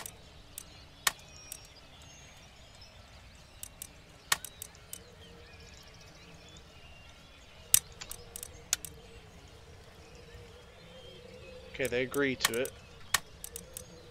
Okay, good. So that will help our economy a little bit more even. So anyways, I think we'll end the stream there. So, okay, Stephen asks, what are the objectives you need to win? Okay, so again, so this is the victory conditions. So we got to have 20 regions total, but of the 20, we have to have these 12 regions all listed in red. So these we're working on. We'll have these probably early on tomorrow when we start back, and then when we get into the Americas tomorrow, we're gonna have to take out the Huron first over here. That's going to be a priority because we'll be fighting them behind us if we don't. So once we have that, we'll give that to Louisiana. Louisiana can manage that region. Then we can bring that army back down, and we'll start by taking the Michigan territory, and then we're going to push into taking these 13 colonies from Britain. And I'm going to leave the Cherokee territory for last, because once we take that, then Louisiana joins our empire, if you will. So that's why I'm going to leave them for last. I prefer them to be a protectorate, at least to the end. So yeah. Anyways, yeah, so we'll end it here, and we'll pick back up tomorrow. I think we've covered some pretty good ground early. So we're 7 turns in. Feeling good about it. So anyways, appreciate you guys stopping by again for another go. And I am going to get right to bed because I'm tired. I will see you guys tomorrow. Have a good one, guys.